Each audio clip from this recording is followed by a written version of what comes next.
power. Hello, everyone! Double checking, making sure everything is good. All right. Hello, everyone, and welcome to Team Jack's 50th episode. Woo! Let's go! We have made it. It has been an absolutely amazing road getting here, and I'm so happy to have just everyone here. Look, as many people as we can. Fatman unfortunately couldn't make it. Oh god, we didn't ask Anthony. Oh, we should have asked Anthony. No, we didn't. Oh, Damn. I thought you were gonna ask him. Oh god, I'm sorry. I got so swamped up in things. Yes, I know Judgmental's on the thumbnail, and we do intend to have her on. She is very busy today. Hopefully she will make it. I want her here. She, I think, wants to be here, but we're just hopefully schedules are going to line up and she'll get here eventually. Got it. And because of that, I'm going to have someone just ping her every hour on the hour to annoy her until she gets in here. Don't tell her I said that. In fact, cut this part of the video. I'll tell you. We'll cut it in post. But yes, to introduce our starting track, because I'm going to be adding people as they come and leave and that kind of stuff. Joining me as always is the wonderful Twilight Guardian. Hello. And also joining us is the Sable Kaiser Shonen. All right, that's a new one. What does Sable mean? Okay, but yeah, how you doing, everybody? Martin with short of dog. I gotta look up the adjective. Oh my god. Adjective black. The black.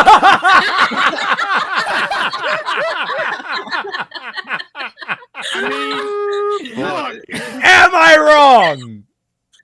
You're not. Just because you're correct doesn't mean you're right. Okay? Holy shit. Yeah, CBF, you're right. Hashtag racist. The blue. The blue. Joining us as guests are, you should be familiar from this last week, I Know Nothing and Periodic Pete. Hello. Greetings. I unfortunately will not be able to stick around for the entire stream. I have a plane that I gotta catch really early tomorrow. But we'll hopefully I'll get to be here for the entire, or at least for this video. How long could it possibly be? Right? It's 8 minutes, but knowing us. It's only 8 minutes. Yeah. Oh, yeah. Billy Donuts is here. Hey, Billy Donuts, awesome. Really? Donuts. I am more than willing to cede my time if more guests come in. So we don't have dude, to I don't think we're not gonna be like overflowing by any means. I think trying like to be nice and eight would probably courteous. be our maximum, and we're not gonna get anywhere near that. Yeah. But we didn't have too many unique guests on the show. Yeah, we need to. We need to expand. I would love to get more of a roster going. Ironically, though, I was going to mention, like, as much as I do kind of base the format here occasionally off of EFAP and a lot of the formatting and such, we actually tend to be even more nitpicky than EFAP at times. Like the fact of the matter is, that, like, we took way longer to get through Anthony's What gave video. you that impression? Is it the fact that we're taking like one stream to cover just a single episode at a time for Arcane? Yeah. While EFAP covered 3 episodes in one stream. Now, admittedly, they started to slow down gradually because they just couldn't handle it all. I take responsibility for that. Yeah, you and your pins.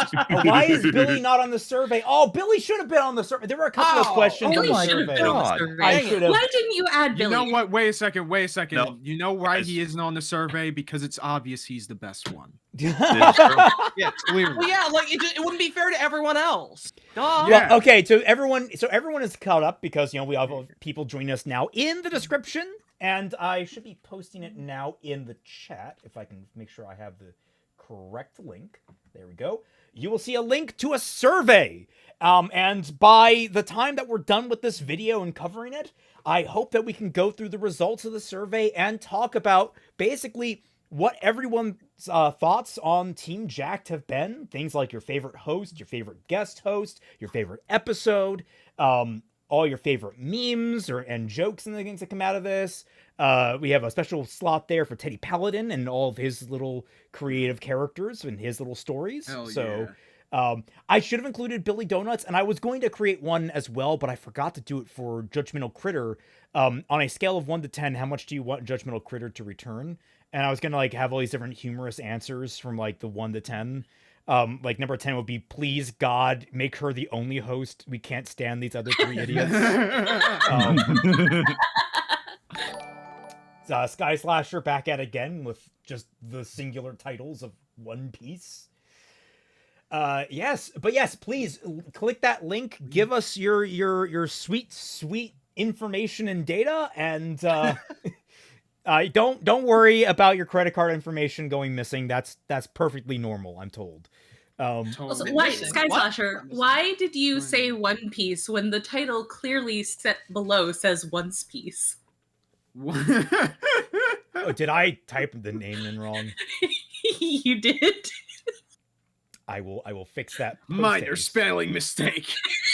Well, you will notice one of the options is for the meme, Raymond McNeil, King of Scuff. So Destroyed with facts and grammar. Hell yeah. Should be updated now. Minor spelling mistake. Just opinion immediately discarded. There's a line in here asking for the name of my firstborn child. I don't have a child. Oh God. All hail the king. You have to give the child that you are going to have in like 5 to 10 years. Yeah. Yeah, it's an investment, you see. It's the Okay. it's a D&D joke about the monk. It's like, oh, I made a deal with the Fae. Don't worry, I just had to sell off my firstborn child, but they're gonna give it a safe passage. And it's like, but wait, as a monk, you took a vow of celibacy. It's like, didn't come up in the conversation. Also, by the way, you want to know what's hilarious, Raymond? What? Clicking the survey link in the chat works for me. What even? So, context, before the stream, I was trying to get into the survey to take it, and everything was blocked from, like, all of my browsers that I have, or something like that. But then I just click it in the middle of the YouTube chat, and then boom, it's good to go. That is bizarre. I have no idea. Technology is haunted, obviously. Indeed it is. But yeah, I hope everyone is having a good time. We're up to 100 viewers already. We're only 13 minutes in. We haven't even started. That One Piece video was so unskibbity shake my head. Oh, okay. Oh, damn. If it's unskibbity, man, we're in for a treat, aren't we? Well, So it's got no can we get much higher Riz, I see. my fucking God. It didn't throw the one gat down for the Rizzler. Well, everyone, it's been a great stream. I hope you've all had a wonderful time. That's No, all it was for short. the Team Jack podcast. I can keep going, by the way. This was the end of the Team Jack podcast final episode. So how did the podcast die? Well, I started saying skibbity words. and Immediately, the local person you're Phoenix talking to hated just falls over dead like of a nosebleed. They're like, you know what? Say no more. No, literally say no more. I'm never talking to you again. Wait, would Kaiser's firstborn child be his computer since he's a motherboard? I mean, Reploids don't have kids, so I don't know about that. Well, evidently, you're not trying hard enough. How can you have a motherboard if you can't have kids? How can you have a motherboard if there aren't any fatherboards? And you're immediately called out for being homophobic. Well, you have to understand. You guys have to understand. You're called out for being transistor phobic. Oh my god! You're transformer phobic. You guys have to understand. You see, it's the motherboard because the CPU is the father chip because you have to stick it into the motherboard. Oh. Wow, now every time I build a computer, it's gonna be just hard to just keep myself calm. Into a motherboard. so sensual. Yeah. Raymond The can never slather- have to he's slather gonna get all- too turned on. Is the CPU gonna be okay sharing room with the RAM sticks and I was gonna say you stick the CPU in and then you slather it with thermal paste. Alrighty. Okay, so I we're love the person that's getting the most Yeah, we're uncomfortable getting- about this is the robot. wait, no. Josh says Well, I computers have are all some Yuri. modesty. Computers Okay. are all Yuri, according to Josh. What? Kaiser? Thoughts? Okay, No now we comment. definitely can't have Raymond go near one. Oh. What does Like, that Jesus imply Christ, exactly? What the fuck is going on? I'm like, wait, I don't do anything to the Yuri ships that I have. I look at them. They're just there. What? Oh, so you're saying that you want a open case, like a glass case, Shut up! inside, so Shut up! you can look at it. I'm Nothing gonna can bruise a stand rib. between you. Okay. All right. We have Adults, beaten I this swear. man into submission. Let's start weighing in on what we're talking about today. As we do, remember everyone, link in the description, link again in the chat, just because we got like 10 more people and just want to be sure. Take the survey, let us know. But yeah, today we are talking about our good buddy JelloApocalypse, who the last time he came up in conversation was back when he was actually part of a localization team. Mm-hmm. For an anime known as Lovely Complex. Now, Twy, you were about to spin off into a bit of a rant. Do you want to maybe pick that up in earnest here? I was actually, because I'm pretty sure that Kaiser also partially watched it. I don't know if he finished it. I've seen but I I've seen certainly more did. than half of it. I am planning on finishing it. It's just that because of real life stuff, I didn't have time to do it before we had the stream about it. Yeah. I'm the only one that has actually finished Lovely Complex, because as I was watching it for that stream, I actually genuinely enjoyed watching it. It is a fun time. It is actually it's a fairly unique concept in terms of like anime romances. And like the main characters are both kind of stupid, but the female character, our main character, is more intelligent than technically her love interest. And it's really funny because he's so stupid. He is unbelievably stupid. It didn't like she confessed, like straight up. Hang on. Oh, okay. Well, while she's doing that and probably being kidnapped, Sky Slasher, hey, it's the I can turn into a bird Ruby guy. Yes, that is that guy. Yeah, which we actually have information on that, which is interesting to discuss. Oh, fun stuff. Yeah, sorry. No, my grandfather just knocked on my door. Sorry about that. Where was I? Yes, she had a full-on fucking confession, like straight on, I love you, or I am in love with you, and he still didn't fucking get it.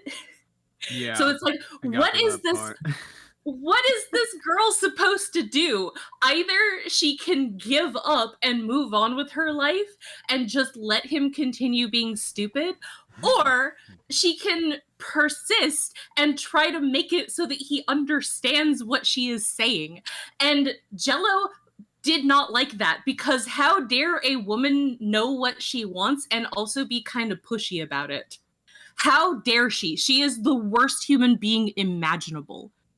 I can't believe it. Yeah, I don't know. He went so hard on this chick. You would think that she is the one who revealed his certain taste, which we'll also get to in a minute. Yeah, But no, I'm certain it's that's going to be like coming up. crazy. Please tell me it's not the certain tastes in question are not what I'm thinking of.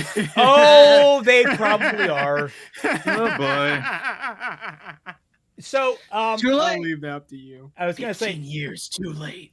yeah. So not only did he have an interesting interpretation of the characters in Lovely Complex, a show that he was translating, and thought very highly of his translation of his dubbing work, Localization. his localization work, which everyone agreed was kind of shit. Yeah. That it actually damaged characters as a result of it. Like there is a level of localization where you can have some, bend things one way or the other for the purpose of culture, but when it starts damaging the characters, you got problems. All right. Well, there's a sliding scale of being respectful to the source material and ghost stories. Yes. Yeah. Which is its And own also, interesting can of worms. I think that, like, you should also have a little bit of nuance for, like, the time period that it was dubbed in, because dubbing has certainly come a long way since, like, the 70s, as opposed to now. So, like, the fact that it was dubbed fairly recently within the last couple of years, there is no excuse for how bad the dubbing has gotten. Literally for none. Complex. And the worst part about it is that people only figured this out because he fucking blabbed about it on his Patreon publicly. Yeah, largely in the industry, they didn't fucking care. So, despite the fact that this is unprofessional on all freaking accounts, like straight up. And let's be clear, like from what we know and the weird, because I remember that situation got messy with the actual dubbing company and like whether or not they were aware or not. I think we kind of leaned down on they were probably aware of what was going on and they were okay with it. I remember them being kind of scummy at some points. A little bit. The problem with him is that he highlighted a problem within the industry that the industry doesn't care about, but the people that are consuming from the industry do. And he didn't get fired because he was doing the bad thing. He got fired because he got caught blabbing about it. And he made a stuff that he basically made a huge problem for people. That's why he got fired. Let's not make any bones about it. This behavior has not been stopped. This behavior has not been curbed. It's still going to keep on going where they're going to take extreme liberties with their dubbing in ways that really are not beneficial to anyone. And this doesn't make him a martyr just because he told us what's going on in the industry, because he was proud of the fact that he did it. Yeah. He was happy about it. Yeah, he's not a martyr. Let's be very clear. Not a martyr. He is the first domino to really fall. Right. And we have a couple more to topple, if that's any indication. Don't know how we do that, but we'll get there, I imagine. Hopefully. But yes, so the other things he's notable for are the coverage on one of the most popular videos on my channel, actually, is my reaction to his video, So There's Something About Ruby, which, if you're a fan of this channel, you know that Ruby, kind of a big deal around these parts. His video was actually really good. It was very incisive, very direct, and actually called out a lot of the problems with Ruby as it went out, but in a humorous way that was fun and generally actually really liked by the fandom, except for a few crazy people. So, surprise, surprise, I learned the other day, this was made before Volume 7, back during Volume 6, he was actually turned down from getting a role in Ruby. I did not know that. But he had access to some information from Volume 7. So he actually spoiled the return of Penny in his video, and no one caught it until much later. Just because like it was like a very quick reference, all things considered, but like everyone was like looking back and like, "Wait, did you spoil that?" Yeah, I didn't know that. I never realized that. No one told me, no one pointed it out to me. I thought that part of the video was like a guesstimation joke, you know what I mean? Yeah, everyone had thought that, but no, it was actually that he had information. I'm glad that he was actually subtle enough about it that he didn't actually end up spoiling anybody, though.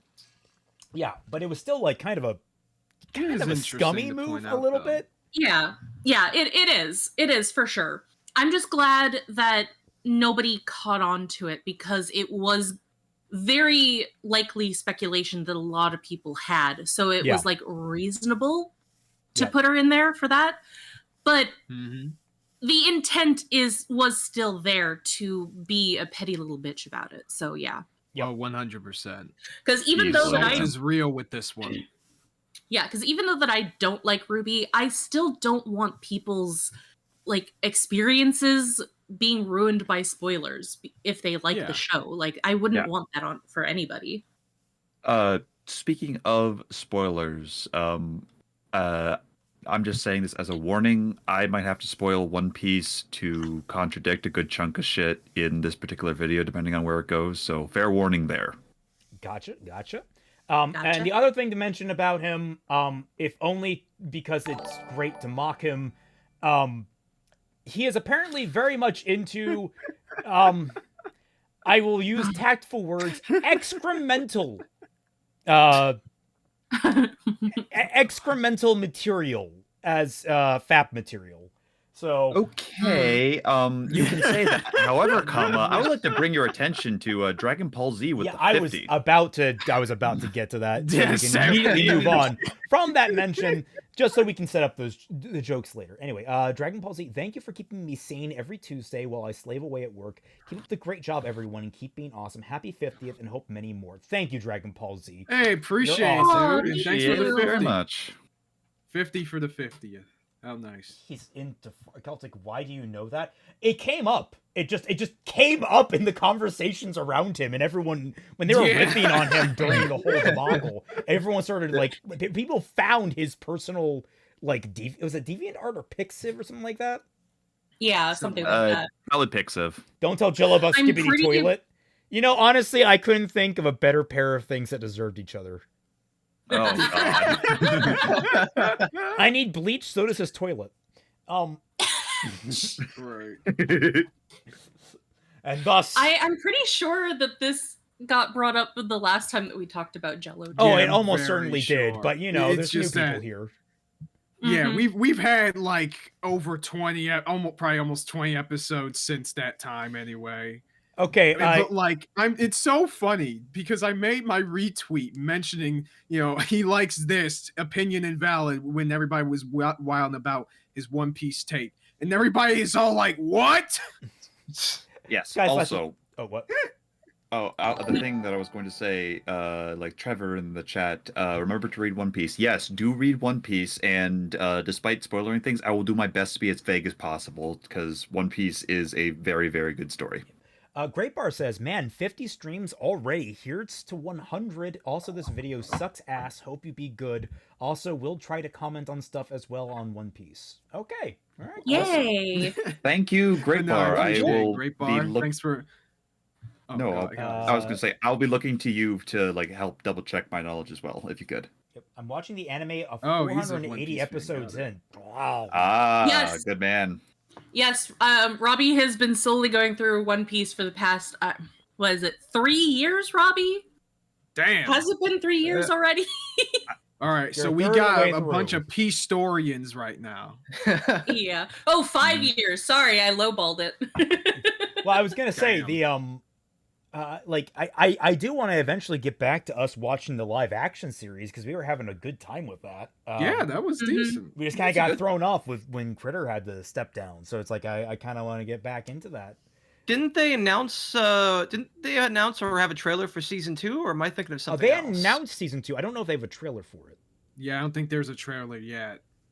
I I'm still not have to watch sure. the episodes that you guys watched. Was I camping when you guys watched it? Might have been. I know you were away. Like that was just like poor timing. Oh yeah, I think you were camping when we watched one of the episodes. I forget. Yeah, which it was either I was camping or I was on like a road trip to Alberta or one of those things. Okay. Cool. Alrighty. Well, let's get into this. So this is Yeah. basically One Piece. Everyone sit back, relax, and get prepared for cringe. Oh boy. Yo ho ho in This is the story of Took a bite, Lucy cringe, Goosey. cringe. I don't have He enough plays rum things for this, fast and Kaiser. I don't know loose. what He you're got talking two about. hooves, and now he's all wiggly. He's made of rubber. How did that happen? Yo. The government has been lying to you. Our true history is written on magic Legos. The gum fruit isn't real. There are weasels on the moon. Cast away your shackles, my brothers, and rise! Rise! It's the great age of pop. Any elaboration on that? No, that's all right.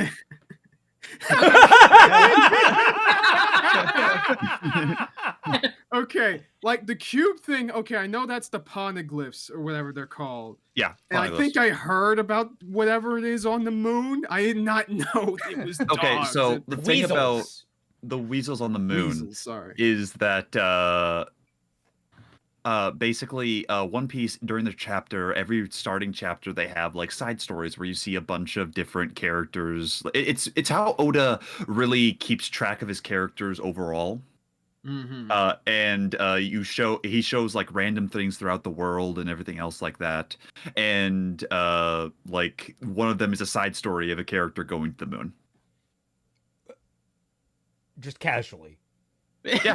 just- He just gets on a goes ship and he flies. Yeah. Oh. there. Okay. To the moon, though. Let's be 100% honest. This is one of the least crazy things that happens in One Piece. So Okay. He's an wow. Cheers to 50 streams and cheers to 50 more Hey! streams. As for my opinions on this matter, I hate dubbing industry for the issues going on, but man, Jello does not help his case. Also, why do I have a bad feeling Jello only watched the 4Kids version? Oh! Oh. I mean, that would I explain a don't lot more know. about him.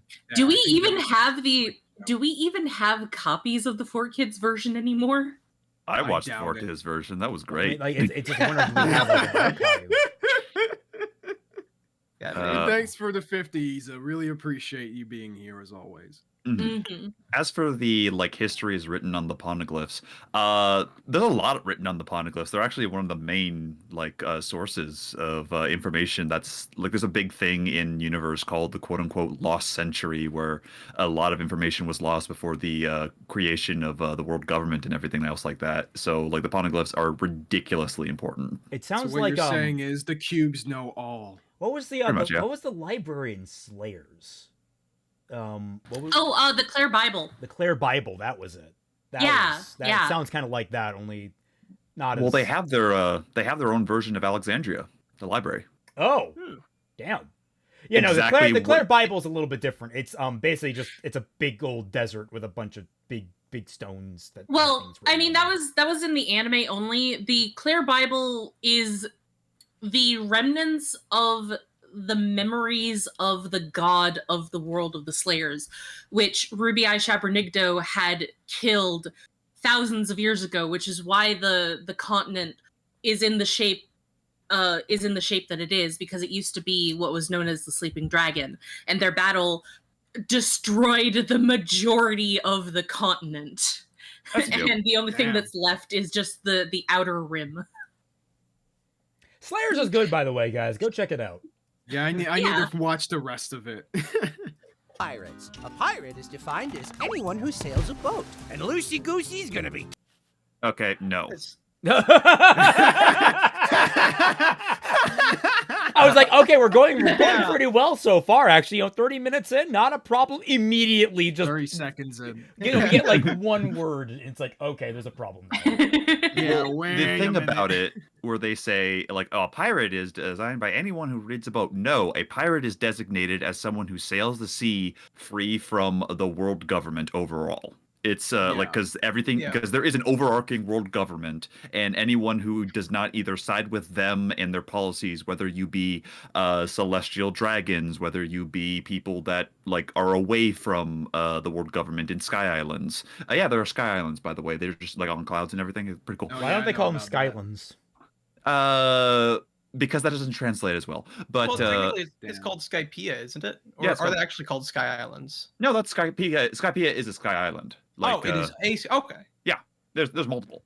Oh, like, I did not know that. It's so long as you're not connected to the world government, you're designated as a pirate. Because not surprising to anyone really, the world government are the really bad guys. So I And, have they a are- question. Does anyone make any Yes, sir. deals with the people on the Sky Islands and get given a bag full of air? Yes. I think like the Sky Islands are kind of a myth in most of the, or at least people consider them a myth. There's like a big for the most thing part. about how like before they go up there, there's a big thing about how Sky Islands don't exist. Also, the One Piece doesn't exist. Proceeds to get punched in the face by Luffy. Yeah, basically. Yeah, this But I got a is question a smaller moment. because like this is something that I've kind of wondered about reading One Piece. So, is that like actually what like so that is what like they consider what a pirate is, but is that because like the world government like labels anyone who like isn't aligned with them as like pirates to like demonize them with the traditional sense of like the word piracy, or is that like originally what the word piracy just originally meant in their world, or do you know? The original the reason for like the pirates is because the pirates were a pirate is free in One Piece. They are like the embodiment of freedom, but like the world government took it as these are people who are against us. So the term piracy didn't come from like the same place or a similar place that it does in our world. I guess No, was it did the not. question okay, gotcha. Yeah, like, it's more 'cause, so like, just like because like the revolutionaries outcasts. like the revolutionaries aren't considered pirates. They're considered like terrorists and such. Okay. So then would they call like our term for pirates, would they just call them terrorists? Probably. Okay. That the direct connotation isn't really put through, but they make it very, very clear what the world government thinks of literally anyone or anything or any species that doesn't fall in line. Yeah, that makes sense for an organization called the world government. Yep. Mhm. Checks out. Yep. Great Bar says cover story had some stuff which happened to other characters a lot are super important. Also, the guy that went to the moon was Eminem. Also, Jello. Next point on the You know what? I thought that was him. Wait, what? Speaking of Skypea. The main antagonist Oh, of Skypea is the one that goes to okay. the moon. Okay. Yeah, I Oh, thought that and was now, him. okay. What? Eminem. It's his nickname. Oh, right. people caught. See, my friend didn't tell me that. Maybe that's because he's not American. But Is that because like his name is Enel or Enelu? I don't. Considering one of the Enelu or answers on the fucking survey, that's hilarious to me. It's so great. I love it, actually. Oh. All right. Well, let's keep on going. Continue. Yes. King of them all. To do that, he needs to conquer the Grand Line, an inaccessible ocean that you can easily leave and come back to. I mean, if you need to. If you... No. All right. No. I was like, wait. I know enough about One Piece to know that you doesn't can't sound just right. get into So- the Grand Line. So you have there are very specific places that you can get into the Grand Line. I won't go into crazy detail about it, but like going in and out of the Grand Line requires effectively the technology that the Marines use is that they coat the bottom of their ships in a special material that makes the giant Cthulhuian sea monsters like not want to eat them. So they You know that stuff you put on furniture so cats don't scratch it up or rub their faces on them? Basically that, but big and for sea monsters. yeah Wait. yes You're gonna telling say me- that's Go on. that's the new world. Yeah. But at the same time, though, like entering and leaving the Grand Line, you can't really leave it too hard because last time I checked, there's still calm belts between them, and like the calm belts, they're like congratulations, you have absolutely no like wind to sail in. So like entering and leaving the Grand Line like takes sort of modern day stuff, I think. So basically, it's what happens when you leave the map of Wind Waker. Effectively, yes. Like there's like and like the paddle boats are a thing, but at the same time, congratulations, you're stuck in the middle of like kaiju breeding grounds. Yeah. Izanagi says, Where- isn't there also some weird compass to deal with magnetic stuff in the Grand Line, or is that something different? No, that is also a thing. Like the north and south on compasses don't work. You have to have something specifically called log poses that are designated to the magnetic signature of particular islands. So that's what they use to point. Like traversing the Grand Line is like disgustingly hard overall. I mean, it would because- have to be because they made such a big deal about it within like the first arc of the story. This It's- reminds me a lot of the Abyss in some of the depictions in tabletop games. Like we were playing Right. was it Savage Tides, which is it used to be for 3.5, but it got ported in the Pathfinder, whatever. But the Abyss is the chaotic evil plane of existence for like all the chaotic evil demons. and we were on the seas there. It's a big open ocean, and there is no north. And that was a running gag in our campaign. It's like, okay, well, which way is north? There is no north. There is just directions. And it's like, you can't really navigate it. You kind of have to like intend to go a place and sort of try and force the chaotic nature of the plane to shift in the direction you want it to go. It's like, it was a pain in the ass to navigate, and eventually we just started hand waving it. I think we got like a magic boat that did a lot of the work for us. Like we had to. It was really, really annoying, that place. And just the whole like, all right, I'm going to set this island as north. I'm going to use a magic compass to set it as north. And it's like, it doesn't work. And it's like, it should fucking work. Sky Slasher says, why is it called the Grand Line if it's a vast open world? It's a big fucking strip of water. I was going to say, it's not only that, but the One Piece world is divided into quadrants. The reason why there's called like North Blue, East Blue, South Blue, and etc. is because the red line is basically a mountain range that covers one end, and the Grand Line is like the hemisphere for like the north. I can't remember the exact latitude or longitude like lines for it, but they basically circumnavigate the globe overall. It's mostly water, but like the reason why log poses are so important is because everyone and their mother is trying to get to the island of Laftel, which is at the end of the New World, at the end of the Grand Line. Like, if everyone could just basically use modern sailing techniques, people would have been there already. And right now, the only person who's gotten to Laftel is, obviously, Gold D. Roger, the most famous pirate of the age, considering he was the king of pirates for the longest time. Yeah. Yo. Yeah. Yo. Yo. All right, well, let's roll him back a little bit. And Loosey Goosey's gonna be king of them all. To do that, he needs to conquer the Grand Line, an inaccessible ocean that you can easily leave and come back to. I mean, if you need to. If you like forgot your keys or something, it's not a big deal. You can just come right back in there. People on the Grand Line have the power of devil fruits, fueled by the dreams of what humanity could be. You know those dreams we all got. I want to wear someone like a jacket. I want to squeeze a person until milk comes out. I want to gain weight. I also want to gain weight, but in a more useless way. I hope nobody notices we have the exact same powers. They don't. I was like waiting for that.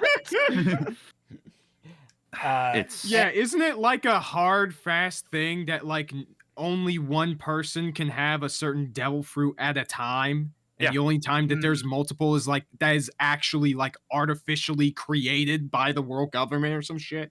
Well, not even that. Like anyone who eats 2 devil fruits is like, from what we understand, you'd literally explode. Oh, like there is a particular character in the lore that has 2 devil fruit powers. However, that is like there's a whole heap of shit. Exception with a bunch. He is 100% the exception that proves every rule. Oh, you're talking about Blackbeard? Yes. I'm trying to be like vague as I can. Yeah, say that immediately. Raichi in the chat is like Blackbeard, and like. Blackbeard is 100% freak of nature. Apparently, you just can't be vague about it because either Kaiser or chat is going to spoil it no matter what. Apparently, I didn't know that that's considered a spoiler. Also, your stream is paused, Kai. I haven't watched One Piece. I haven't watched One Piece beyond the first act.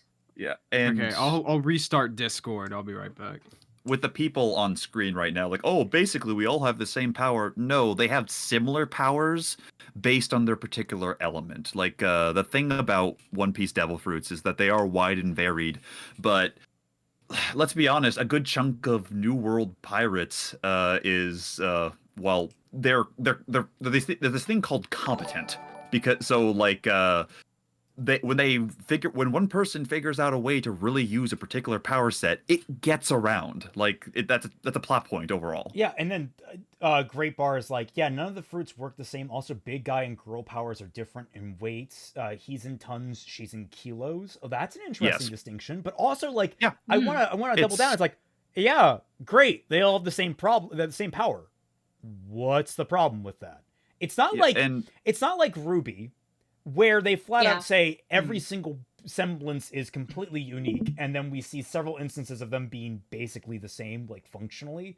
It sounds like these are like, sure, they're similar, but they have like, overlap. It's fine. yeah. The way devil Yeah. fruits overall work is that Oda is. I'll keep going through this, but Oda gives himself a lot. He writes himself a lot of blank checks in his writing in a good way.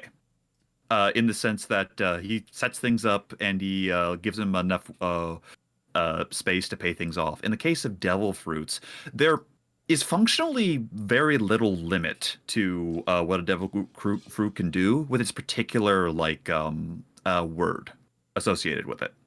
So like the famous example that was popularized in a really big One Piece fanfic. If anyone knows This Bites, go read it. It's quite nice. But if someone had like the blind fruit, they go blind. However, they touch someone. Well, it seems that your sense of touch is going okay. Your sense of direction is going okay. If you had the like blind fruit, you'd be able to like temporarily take away someone's senses because that's how devil fruits would work. The If that makes name sense. devil fruit kind of implies to me it's a deal with the devil. It's like the idea is like Yeah, you lose that's something, the- you gain something. Yep. Yeah. Well, the thing that you gain the power, what you lose is the ability to swim. Like if you swim, or Yeah. you'll instantly lose basically all of your strength, and they're jokingly called anchor boys in the manga and anime when talking about a devil fruit user, because anytime a devil fruit user like touches the ocean, they sink all the way down. Is it true that they also temporarily lose their powers when they're, or is that like only in specific instances? No, kinda like in they the- lose their powers in water.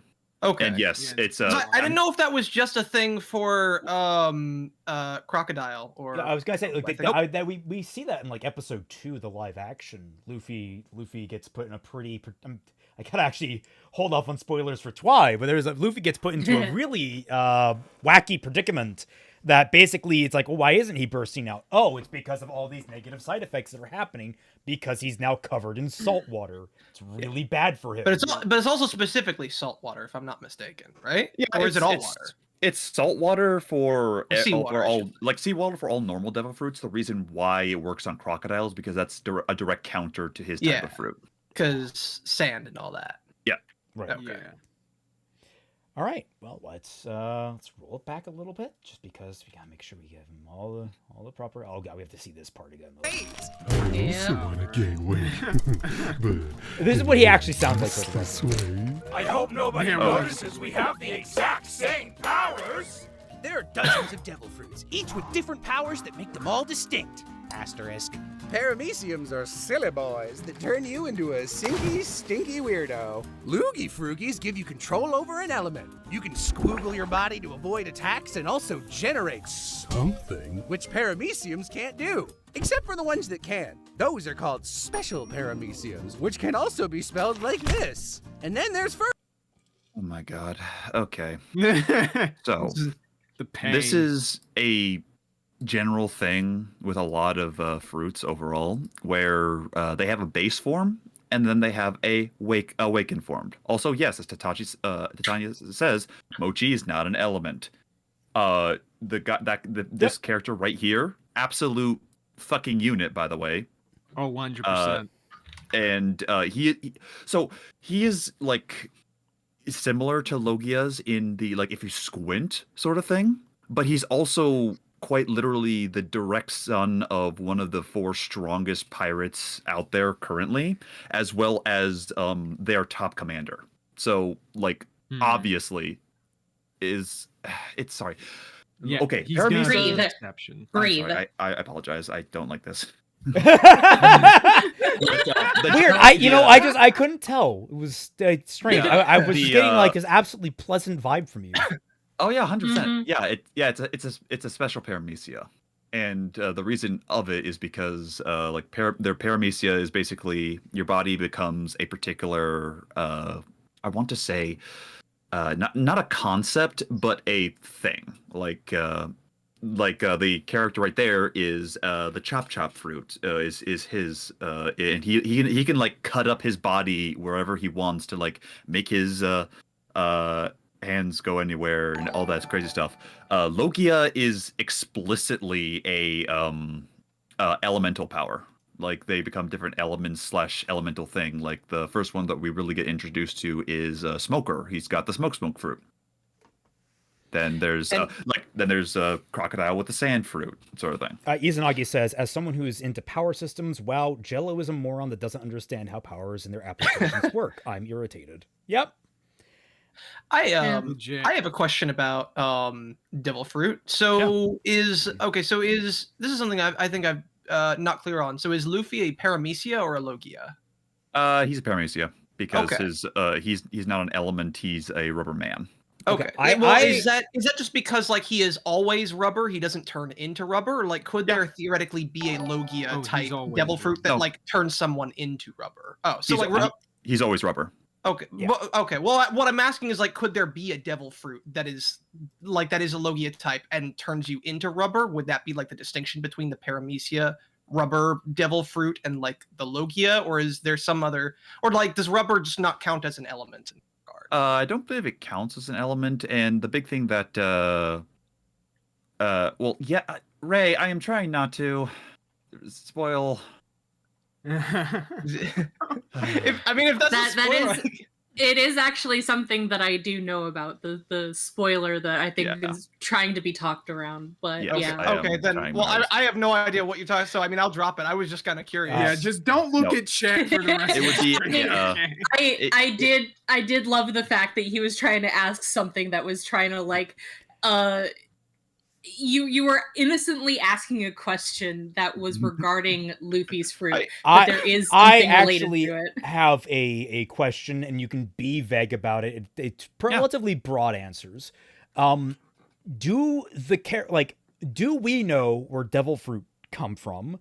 Do we know what? Nope, we don't. Nope. They just exist. That's not a spoiler. Literally, the only person that might know who is where devil fruits come from is the head leaders of the world government, and they are literally the final villains of the entire story. So they grow on the Erd tree. Fuck it, I don't know. Great Bar says, what was his point on paramecia? You get one weird power true, but how it utilized some of the weirdest powers are insanely broken in the right hands. Also, all the fruits have a weakness to water. Yes. But I was going to add on to that is, how much do like the characters themselves know even about their own powers? Like I imagine this is like a from what I've seen of One Piece, it's kind of like a turn of the century type pirating, where it's like the technology is advancing, things are happening, sailing tech is advancing, knowledge about science is advancing. So I imagine people are trying to understand it more. So like these terms are like their best stabs at it, or are these meta terms as given to us by Oda? It's the characters in universe best stabs at it. What a particular devil fruit can and can't do usually comes down to the user. There's a saying in the story and in the and in the meta that there are no weak devil fruits, because it entirely depends on the user, because there's a lot of fruits that on the surface not that useful until a particular user gets it, then holy fuck, they're broken. Well, that's what I liked about power scaler.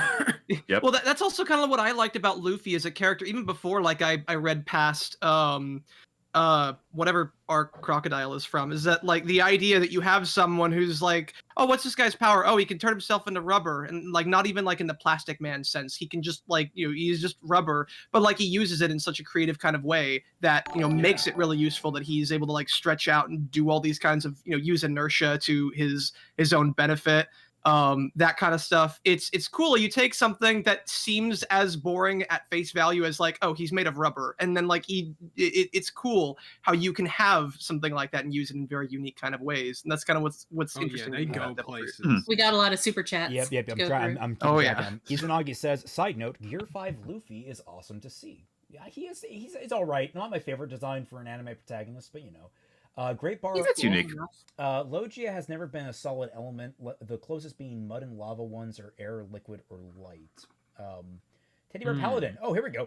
Teddy Bear Paladin. There are many weapons in the lands of dreams for combating nightmares. Action girl figure. And this plushy pink uses a sword and shield. Elegant Doll. Not all of us can be so crude as to use guns. So uncivilized. Okay, Elegant Doll is now Ewan McGregor. Got it. Mhm. Seaward says, "Do not ask JelloApocalypse to explain Nen." Oh, boy. God. Oh, No, God. God, no. I don't think he's ever made a that Toronto one. video, and I hope it stays that way. Yes, please. Izanagi to bounce off Seawits, not pounce. Don't pounce. To bounce off Seawits. Don't ask Jello to explain conceptual weapons and powers as from Index, Fate, or the Ilk. Okay, you see, he might be accurate on those because those are bad. Actually, I joke, of course. At least for Index, I don't know anything about Index. Fate has not impressed me yet. No, but Kelly is actually pretty spot on with it. Devil fruits are a muscle that you need to train. That is completely true. Yeah. Like you understand what you work with. The reason why Lokias are considered the strongest is because you can like physically become the element that is your fruit, and like attacks are basically congratulations. You try and punch the smoke man. You are literally punching smoke. Congratulations. Mhm. Yeah, you're just doing what Lily Orchard does when she's making arguments. You know, you're just punching the air, basically. I said that and, one auto score from Symphogear GX, the second worst season of Symphogear. Excuse me? Excuse me? The second... No, the season that opens with them saving a fucking space shuttle from crashing down and, like, cutting K2 down to the 4th tallest mountain on the planet. No, I'm sorry. That season was awesome. Another thing that makes Lokias particularly impressive is that they can generate the element that they are. Like, obviously, Smoke Guy can basically fill a town full of smoke. One of the more powerful ones, my personal favorite Admiral among the big three. Oh no, he's Kizaru, and he's the light. He's the light admiral, and he's got the light fruit, and he literally generates freaking laser beams. Literally travels at the speed of light. It's kind of crazy. Skyflash fucking love says, this guy. Don't ask Jello about hockey. Realization. Oh no. Oh man, Hockey is the advanced power of One Piece overall. Yeah. So I we'll need to make get a that in a second, I'm note. sure. I need to get that oh no sound clip from the Palpatine. Oh no. Wait a second. Oh no, I have it? I gotta check. Is that a different oh no that I'm thinking of, or is that Knuckles? Oh no, I'm thinking. Oh, there's that one. I'm thinking of the. It was a. I think it's the guy that does the burger. Shit, I don't have it. The clown burger. What is that called? I know what you're talking about. I forget what it's called. But he did an animation making Big Top Burger. That animator, before they made Big Top Burger, did an animation for Star Wars The Rise of Skywalker when it was announced, and it was like explaining how Palpatine survived, and literally the end of the video is just Palpatine's like, yes, this is a nice chair, I'll just sit here, and then like all the heroes run up, he's like, oh no, wait, oh no. His delivery is just perfect. It's great. Yoda, you old sponge. Death was an invention by the Jedi. Dead? I am okay. Dead? I would like you to be as well. I'll just lay here as the Force repairs my broken body. 20 years later. Oh, there we go. RDY2810 says, to be fair, Jello Katakuri was originally called a Logia, but was changed to Special Paramecia in translations. Huh. I didn't actually know that. You know what? It doesn't really matter because these characters are all trying to figure out what the fuck this shit is happening. Like, there is a level of like we don't know. Maybe, for all we know, technically speaking, like 50 years in the future in universe, they're going to be like have even more accurate scientific designations. Just like how we keep redefining what the fuck like ADHD and autism are. It's like or anything in science, really. Yeah, it would not surprise me at all. Like that is literally how science works. Oh, you have a basic description of something, and then 20 years later you find out that your basic description isn't as accurate as you thought it was, so you revise it. Like 3 categories? What? No, there are 7, and 2 of those have 25 subcategories. It's like some shit like that. Sir Arthur Conan Doyle being like, what? Fairies aren't real? This video is making as much sense as the ending of Ava movies. No spoilers. still need to watch the Ava movies. Hey. That's on the list. Okay, no, Cool. Yeah, not we're gonna get spoiling. to that. Yeah, not spoiling that movie. If you're talking about the rebuilds, okay, that's fair. If you're talking about the end of Evangelion, absolutely not. That movie makes way more sense than this. All right, well, let us continue. Furries, Indeed. but they're ugly.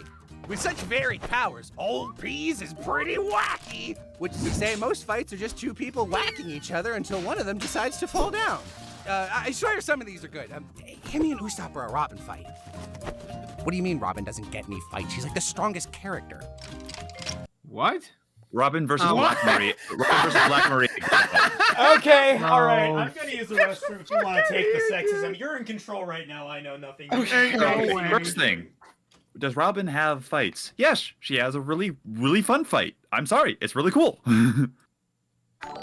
But And Yeah. I just disapprove things right there. Like, and as for like the whole like sexism comment, to make it like blunt, Robin is unironically one of top 5 most important characters in One Piece right now, because she is one of like the few people that can actually like read the poneglyphs. Yeah. Yeah, she's ridiculously important. Yeah, so she's not like she's not usually a fighter. She does other things Yeah, well, it's that are much more important to the plot. So like, yeah, she doesn't get any fights. That's probably the reason. It's arguably more sexist that you are breaking down this freaking character to just how many fight panels where she punches a bitch in the face. Are you And- serious? well, the big thing about One Piece is like Kenny asked, didn't One Piece have the longest on-screen fight? Yes, every crew member is ridiculously important. To the easiest one that I can point out is Nami. She is the navigator of the crew, and if you know anything about One Piece, you should know that a good huge chunk of the world, its weather is fucking wacky. Like it can be, it's disgusting to the point where like, well, I'm trying to find the best way to describe Does it. it World rain with Sky, slugs? Well, World with no. Sky Islands has wacky weather. You don't say. Well, Sky Islands happen, sudden hurricanes, 50-foot waves, giant kaiju that come out of craziness. Like, you have to have a navigator to get through that. And, like, the reason why people die on the Grand Line a lot is because they don't have a navigator. Like, Nami is ridiculously talented at navigating. And while, yes, you don't see a lot of, like, fights with her overall, however, how I lovingly dub her passives basically allow the crew to actually get from one island to the next without fucking dying. Yeah. Like Sanji is a fighter, but he's also the cook that keeps everyone fed. Like Frankie is also a minor is a minor fighter, not as big as like Luffy, Sanji, and Zoro, but he's the shipwright. He's the not the shipwright, the carpenter. He's the one that actually keeps the ship going. And like their name, every single member of the Straw Hats has a specific role that they fulfill either on screen or off screen to keep the story going, and it's insanely well done. Like, oh yeah, Frankie's the mechanic, and Chopper.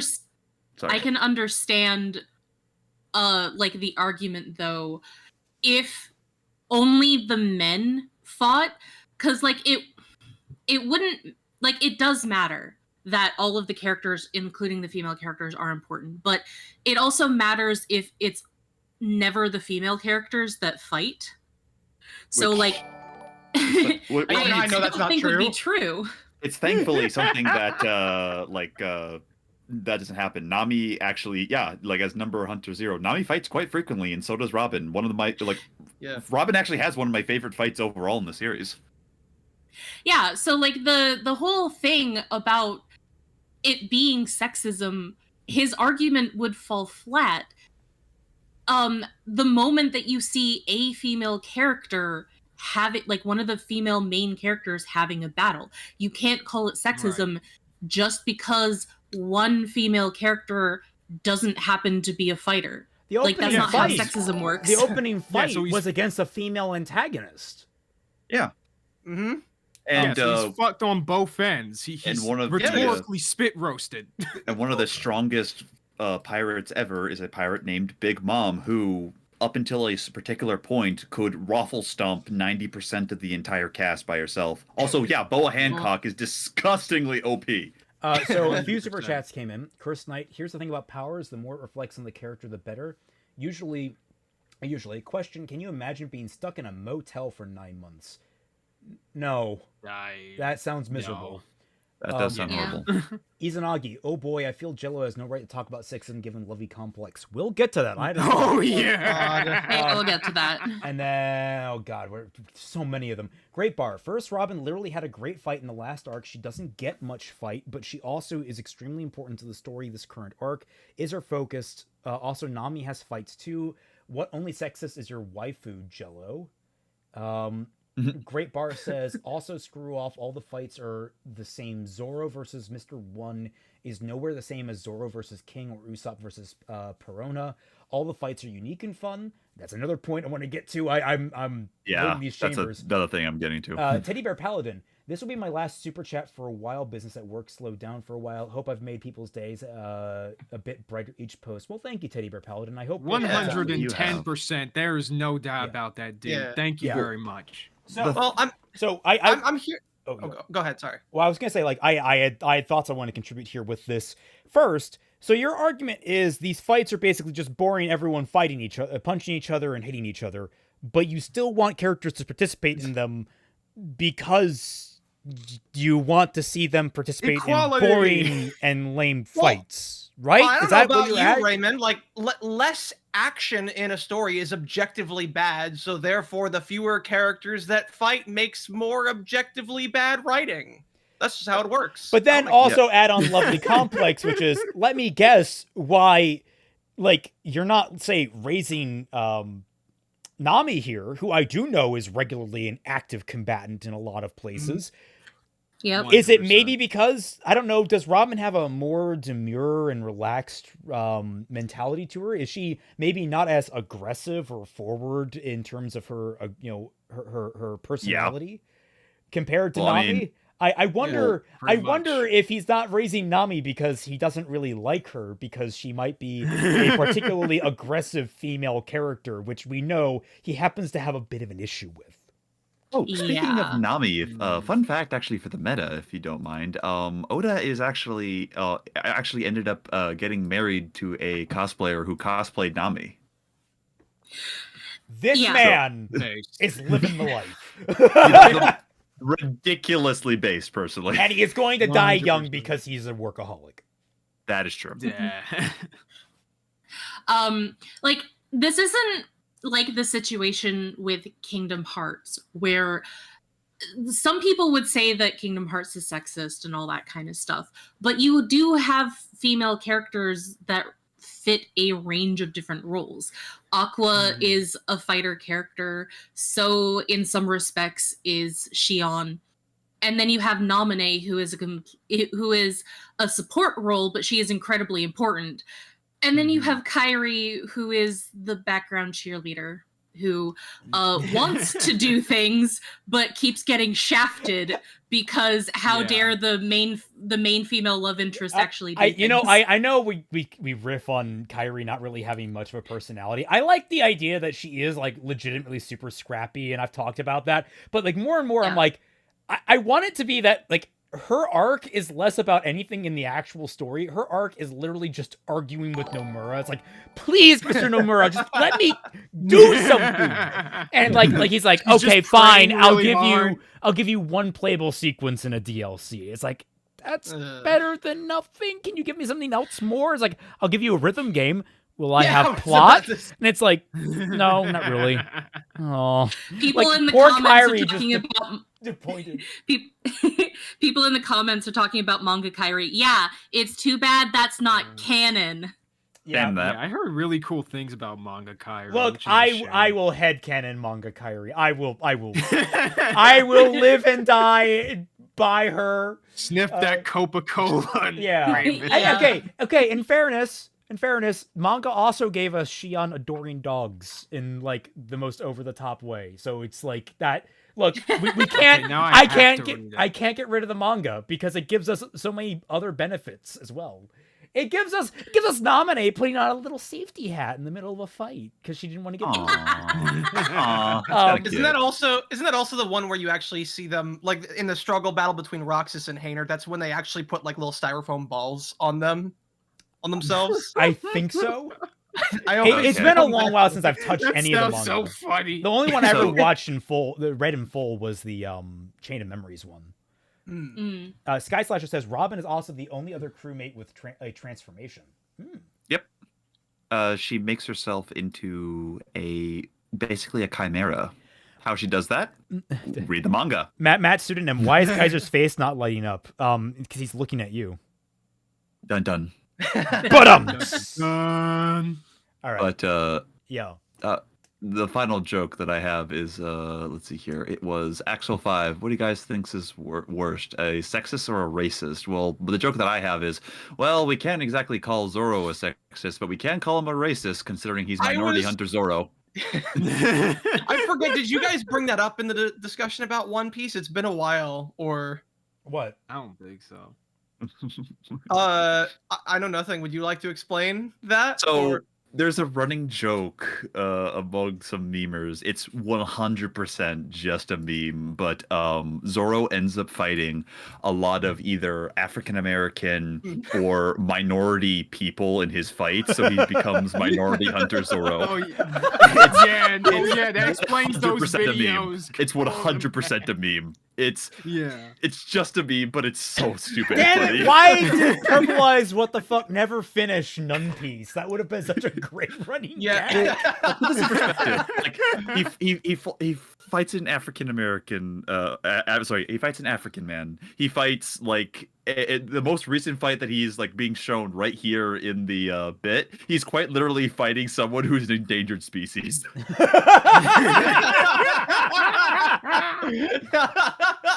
That's hilarious. To be fair, the animation in that fight is it's majestic. glorious. I love it. But it's still just so funny. All right, let's keep on going now. One of them decides to fall down. I swear some of these are good. Himmy and Usopp are a Robin fight. What do you mean Robin doesn't get any fights? She's like the strongest character. What? Oh, come aboard and bring a long chapter count for the biggest serialized adventure manga in history, only to find that the adventure stories aren't as good as the thriller and espionage ones, and the author should probably just be writing that. Revel in excitement and watch as Lucy has to punch. An opinion. That's entirely preference. Yeah, I can't say anything about Like, that. I mean, that has so many different variables in terms of like what is going to. I mean, I would probably enjoy thriller more than just normal adventure, but that's because I'm me. I can definitely see people enjoying adventure more than thrillers. So yeah, it entirely depends. Was Skype bought out by Microsoft and then turned terrible? I don't know. Yes. It wouldn't surprise me. You're confusing that for Sky. No. Oh no, Eneru works for Microsoft. I still have my longest running roleplay on Skypea though.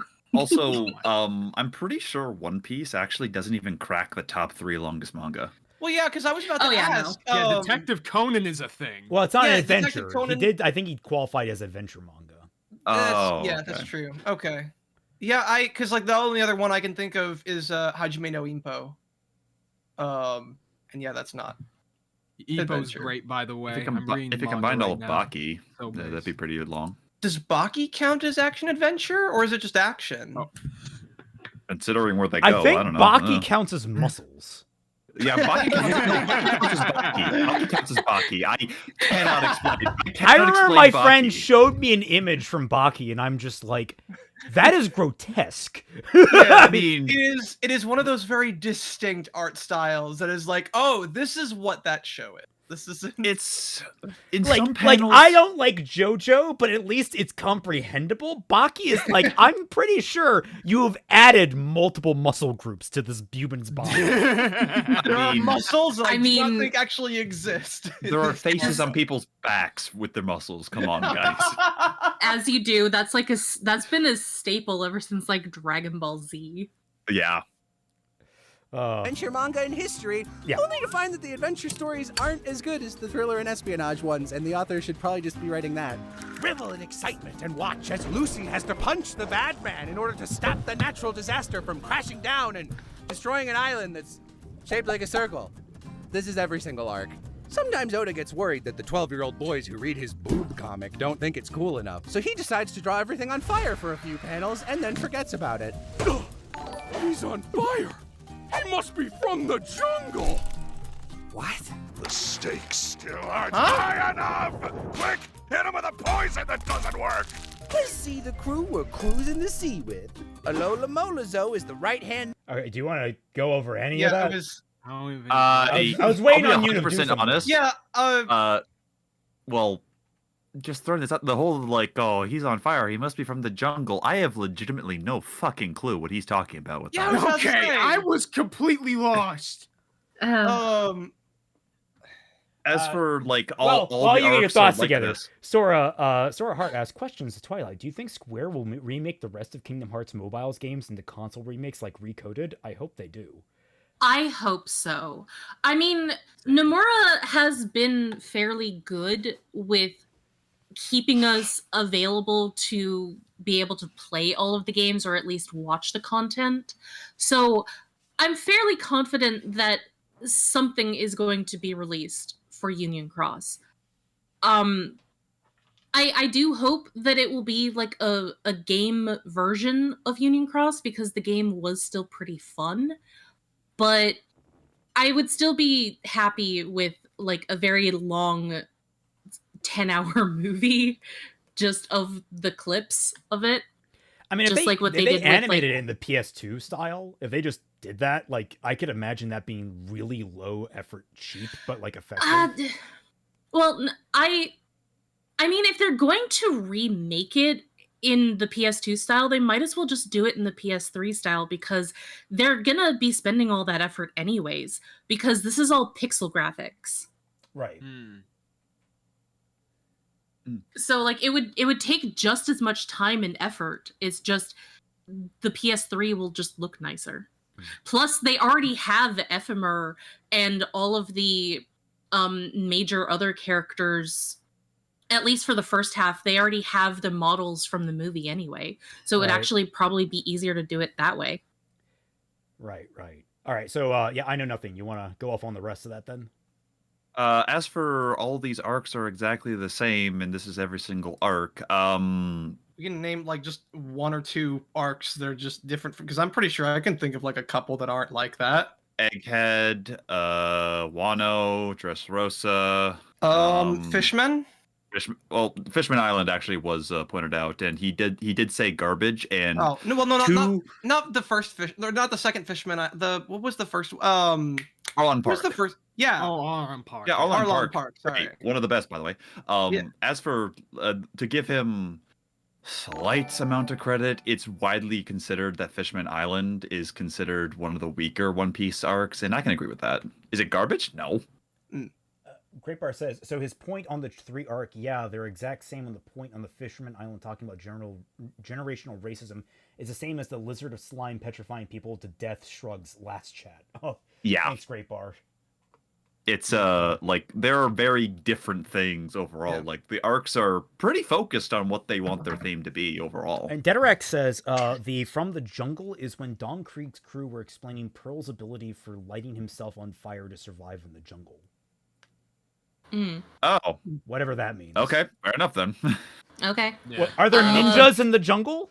Is that why he has to light himself on fire to survive? Would not surprise me, but I'm pretty sure ninjas are a thing in One Piece. I mean, if samurai, yeah, they are. Like, yeah, I mean, Wano has ninjas, so. Enies Lobby is another one, isn't it? Enies Lobby? Lobby doesn't have an island. Oh, the arc, you mean? Yeah, but yes, they do. Correct, 100%. Enies Lobby, by the way, fucking goated. Yeah, also pretty good. That one. I'm not even like a big fan of One Piece, and that one sticks out in my mind. I think I've only seen it once. I mean, my first thought was Water 7. Water 7 and Enies Lobby are considered. Yeah, like there's tons of arcs that don't end with just fighting a really big thing that's gonna crash into the island. What the hell are you talking about, Jello? Yeah, you think you would like list off like rapid fire a whole bunch more for emphasis, like he did before with like the whole like all of our powers are all exactly the same, and you show 4 characters without really talking about them. Like you could have just like done that with like, okay, these 3 are the big ones that I want to reference for like the pattern, but then here are all the ones that support it. But like he didn't do that. Well, let me just cherry pick 3. Sorry, go ahead. No, the thing he could have done is like show manga panels of all of them having the quote unquote same power. Like Oda has pretty big like 2-page spreads of these characters doing their crazy stuff. Like, okay, let's not pretend that he's actually read the manga. Let's pretend that he only. Let's not pretend that he can read. Let's not pretend he. Oh yeah, Foxy also never went to try and destroy the island as well. That is true. Can we pretend that he doesn't exist? Can we pretend this isn't a real person? This I isn't a video. I refuse. I have not seen him in. I have not seen what he looks like, so I presume he is just a weird entity in a computer somewhere. So then, does that mean that this video is just a weird fever dream that all of us and how many views does this video have? The amount of people are also having at the same time. Yes. This is the product of a virus that has gone rampant on the internet. Okay, let's just. Yep. Okay, fair. I can believe that. It's the plot of Pulse. All right. Oh, he read the manga to make personal character attacks towards. Oh no, but we'll get to that in a second. I'm sure. Lord. Oh, I think I heard about that. I'm looking forward to that. And oh boy. Forward to it. High enough! Quick, hit him with a poison that doesn't work.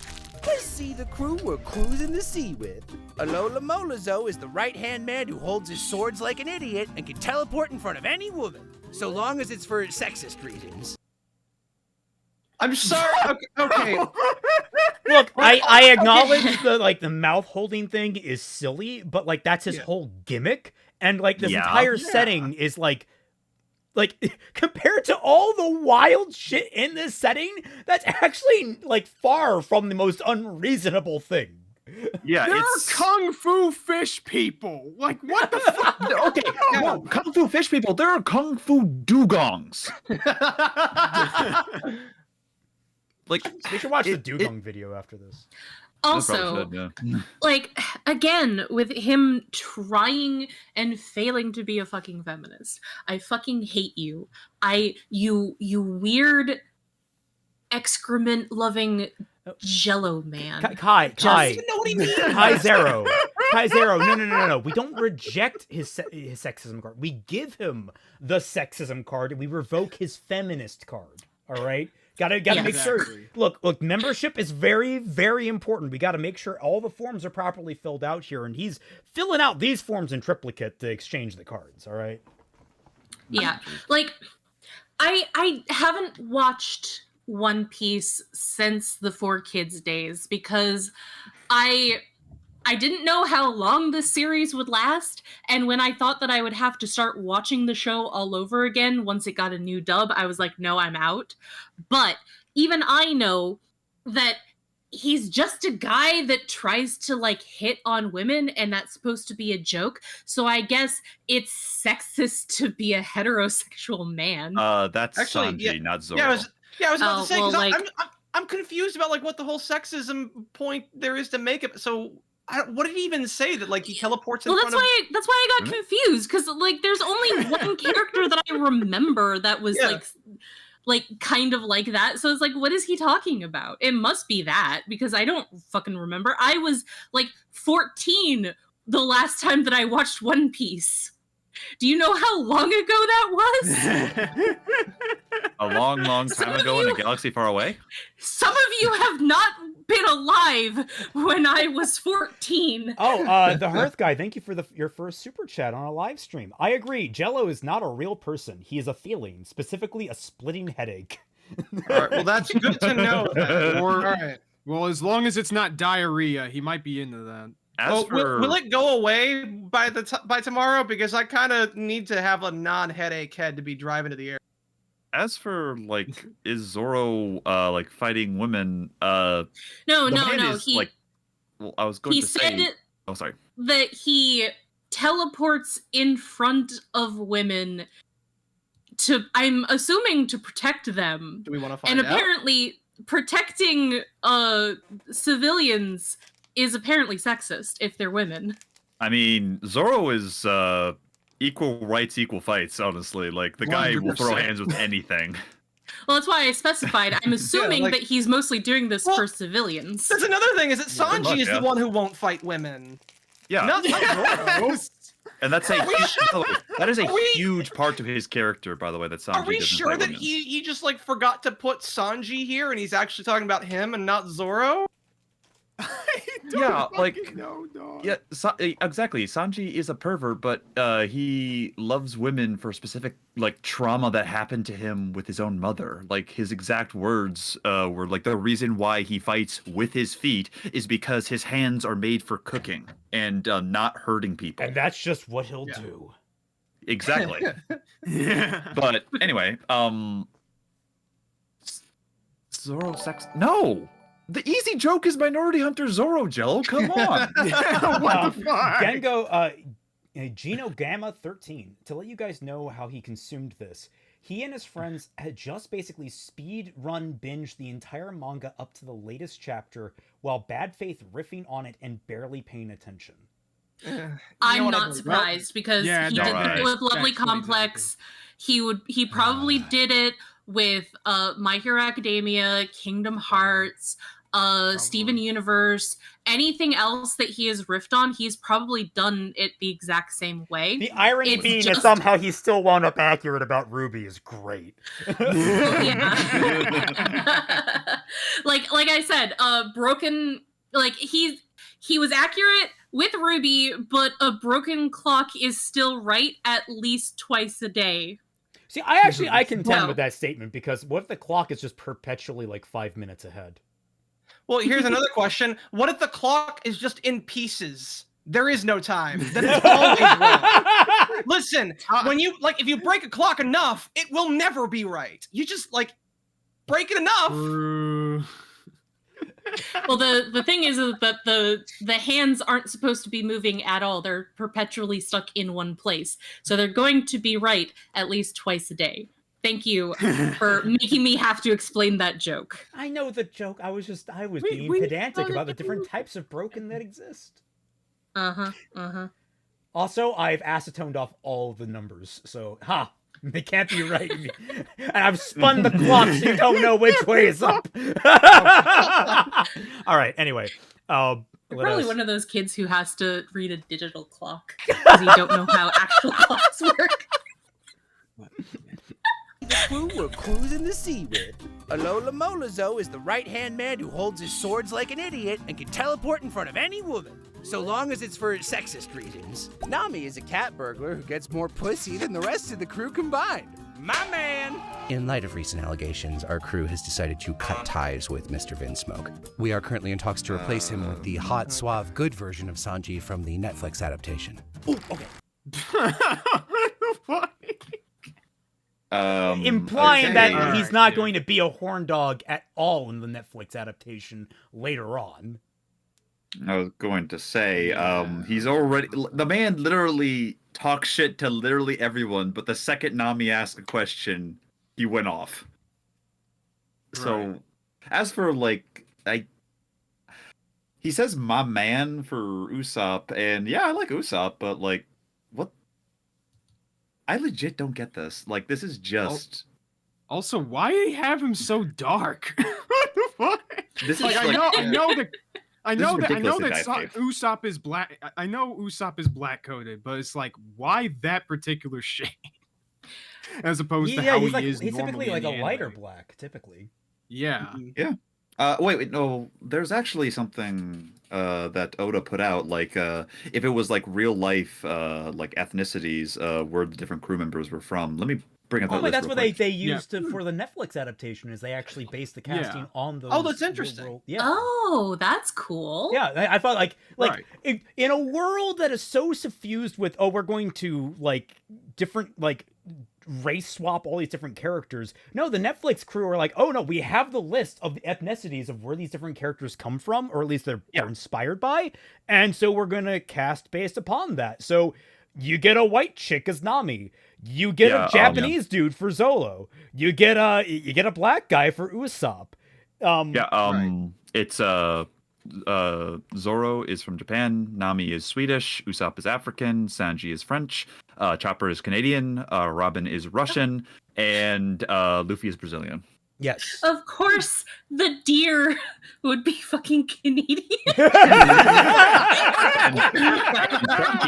And my boy Frankie is American. Yeah. Cursed Knight, the Ruby video Fuck might yeah. be accurate, but it's so pretty. Oh, so It is. petty. Oh, petty. Petty. Oh, petty. Oh, it is petty. Yes, absolutely.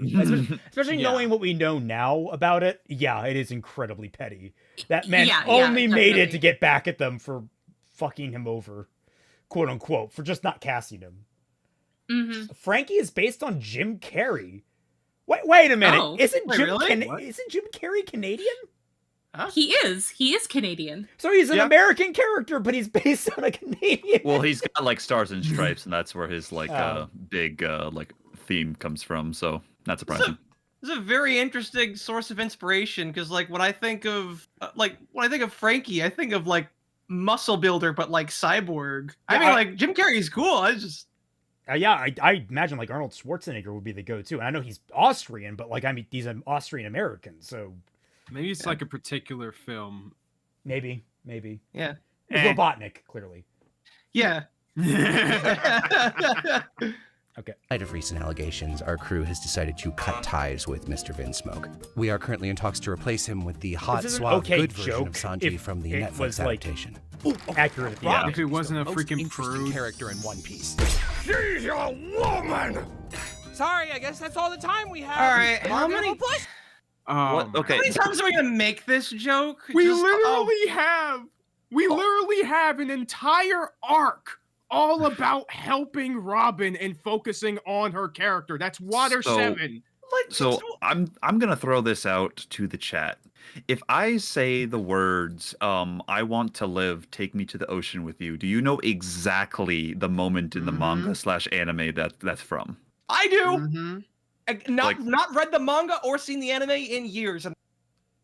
It's like that is one of the like well-known bits of like manga Yeah. and writing overall in One Piece, and it is my personal favorite moment in all of One Piece. Also, like, oh, Yeah. we have more time for her. I threw this out there. Robin is one of the most important characters ever in One Piece currently. Like, in terms of top 5 most important, she's up there. Unironically, she was beating out Luffy for importance for a long ass time. I'm still not over like how okay, like if any of these allegations about Robin was even remotely correct, I'm still not over how like okay, so that's sexism automatically? And again, that's even giving him credit if any of this was valid. I hate the idea that there is only one way to write a female character.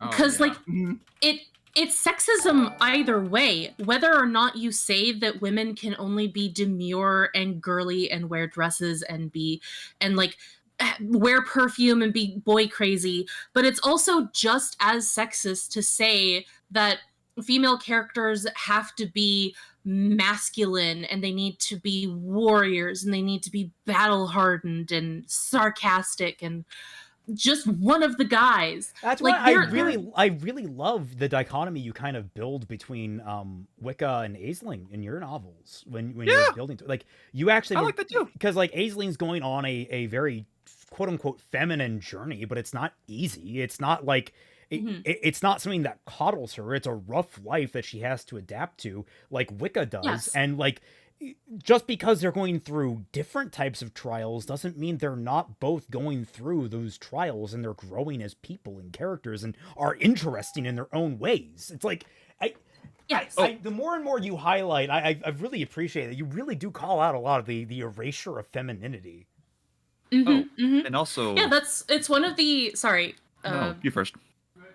it's one of the important things that I really wanted to highlight with my book, that just because a character is feminine doesn't mean that their struggles are lesser than a man's struggles, because Right. it can be very difficult to live as a princess in the early medieval period.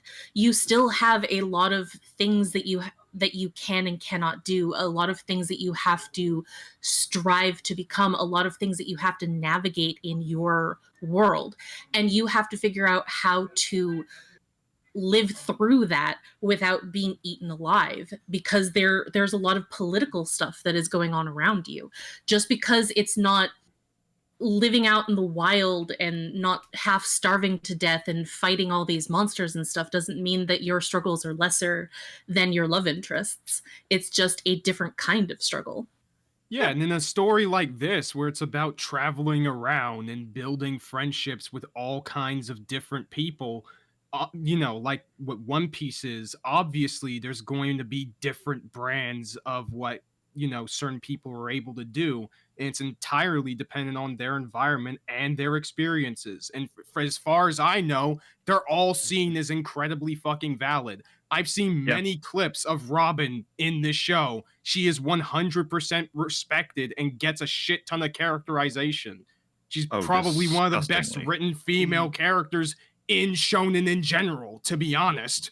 Not surprising, and also saying, Zoro does all these things because he's sexist. As pointed out in chat, and what I was going to point out, his entire story is that he wants to become the greatest swordsman in the world because his best friend died, and she couldn't become the greatest swordsman, so he is becoming the greatest swordsman in her name. Yeah. He's inspired by a woman who was better than him. Sexist. Yeah, exactly. Clearly misogynist. As for Nami kissing girls, what's that about? I have absolutely no fucking idea, my man. I guess just because she's a masculine female character, she must be a lesbian. Because does maybe she have a close friendship? Who is the character she's kissing? Vivi. Does she have a close friendship with Vivi? She's a former member of the Straw Hats, and she's got a friendship. Everyone likes Vivi. Okay, I was just gonna say that's automatically it puts them in the Yuri category for people can ship them. People will shipper brain that, but it's if it's not canon, why are you including it in your what's the point of this joke? He's going through the Is it even is it even common in the fandom in terms of these two are totally down bad for one another? Not that I'm aware of. Because I'm pretty sure that most people push Nami and Luffy to some degree. More than anything. I've heard more about them than I hear about Nami and anyone else. Unless Vivi returns, and I'm pretty sure she does, and I've not even read that far, but unless she returns much later on past where I've read, she kind of she's not part of the crew anymore after Alabasta, and from what I remember from there, she was just as much a friend with Nami as she was with pretty much everyone else on the crew. That's pretty much, yeah. Yeah, so this man is just basically blowing smoke right now. Yeah, pretty much. Yeah. And he didn't need to smoke fruit. God damn. Jello, as a dedicated Yuri shipper here, go fuck yourself. How many poor Yuri fans, probably a limited amount, but how many poor Yuri fans are going to see this, are going to go into this series, waste all their time expecting there to be a fucking Yuri ship by the end of it, and there isn't for one. Excuse you, good sir. Do not play with the hearts of Yuri fandom. They will come for blood. I do definitely will. I did see that Robbie said that Nami is pretty feminine, all things considered. Yeah, but there are some people, there are feminists, male feminists especially, who are if she has short hair and she doesn't hate other women, she must be a lesbian.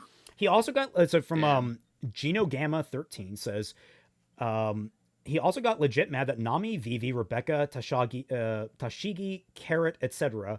needed to be saved by a man and should have just soloed Arlong, Crocodile, Diamante, and Monet for their story to be good. What? You absolute fucking loser. Oh my god. Absolute.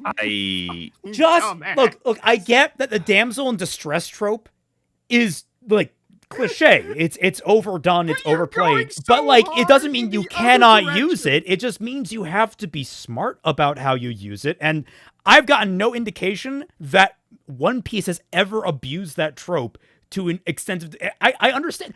Fuck! Second episode of One Piece live action! Luffy was the damsel in distress. Yes. And like you can say damsel in distress. Oh, that's a bad trope. Nami crying for Luffy to help her, and I Want to Live are two of the most iconic moments in the entirety of One Piece, and they can be considered damsel in distress moments. I've been playing a lot of Otome games. You know what happens in a lot of those Otome games? I, as the player character, end up being the damsel in distress. You know why? Because a lot of these stories, at least for the Ikemen series, are isekai stories where I am just a normal girl who gets shunted off into either the past or into another universe where they have magic and shit. So what else am I supposed to do when I have like these seasoned warriors coming after me as someone who wanted to be a seamstress? There's also a caveat to this that it might be controversial to say. There's a lot of women that like the damsel in distress trope. Like, there's a lot of women that love the idea of being like taken away by a bad man and chained away, and then you're arguing with him through the bars, and then your knight in shining armor comes galloping through and slays the bad man, or maybe together with your knight in shining armor, you turn the bad man away from his bad ways, something like that. Like, those tropes exist and are beloved for a reason. Fairy tales like that would not have prolonged themselves for centuries if they were not beloved by both sexes. Like, it takes two to tango. And sometimes for thousands of years. Yeah, and let's not forget from what Gino is describing. He is doing what Hollywood has done for like the past 5 years, and is hard cutting in the suggestions that the story should go to in the exact opposite direction, like soloing all of these boss level characters. Okay, so as if that's any better. And throwing this out there, Luffy becomes the damsel a lot because he's a fucking moron and he gets himself into issues. And also, one of the biggest arcs, one of the cited as the best arc, is Marineford. And guess what happens? Luffy's brother, Ace, a pretty strong masculine character, as stated in chat, and what I was going to bring up, is the literal damsel in distress that moves the entire world. And also, there's so many women in One Piece where, I'll take one for example. Boa Hancock exists. She is a warlord of the sea, commissioned by the government we would rather you be paid by us than you doing crazy shit on the seas. And you basically get diplomatic immunity. She is a bombshell beyond bombshell, and her entire power is that anyone who has either lustful actions towards her or is in love with her because she's ridiculously beautiful is turned to stone instantly. And by the way, in terms of raw fighting power, up until the most current arc, if she gave a shit, she could beat Luffy's ass like a drum. And Luffy would have had no chance. Right. There are so many, and again, I'm going to go back to it. Big Mom, one of the strongest pirates literally ever, is a woman. And not a particularly attractive one either. So you can't even pull these characters are only cool and prominent because they're attractive. No, motherfucker. You can't even pull that one with Big Mom. If she beat mine, yes, Zero, and you'd want her to. Don't deny it. I return. God. All right, Welcome let's back. Move on.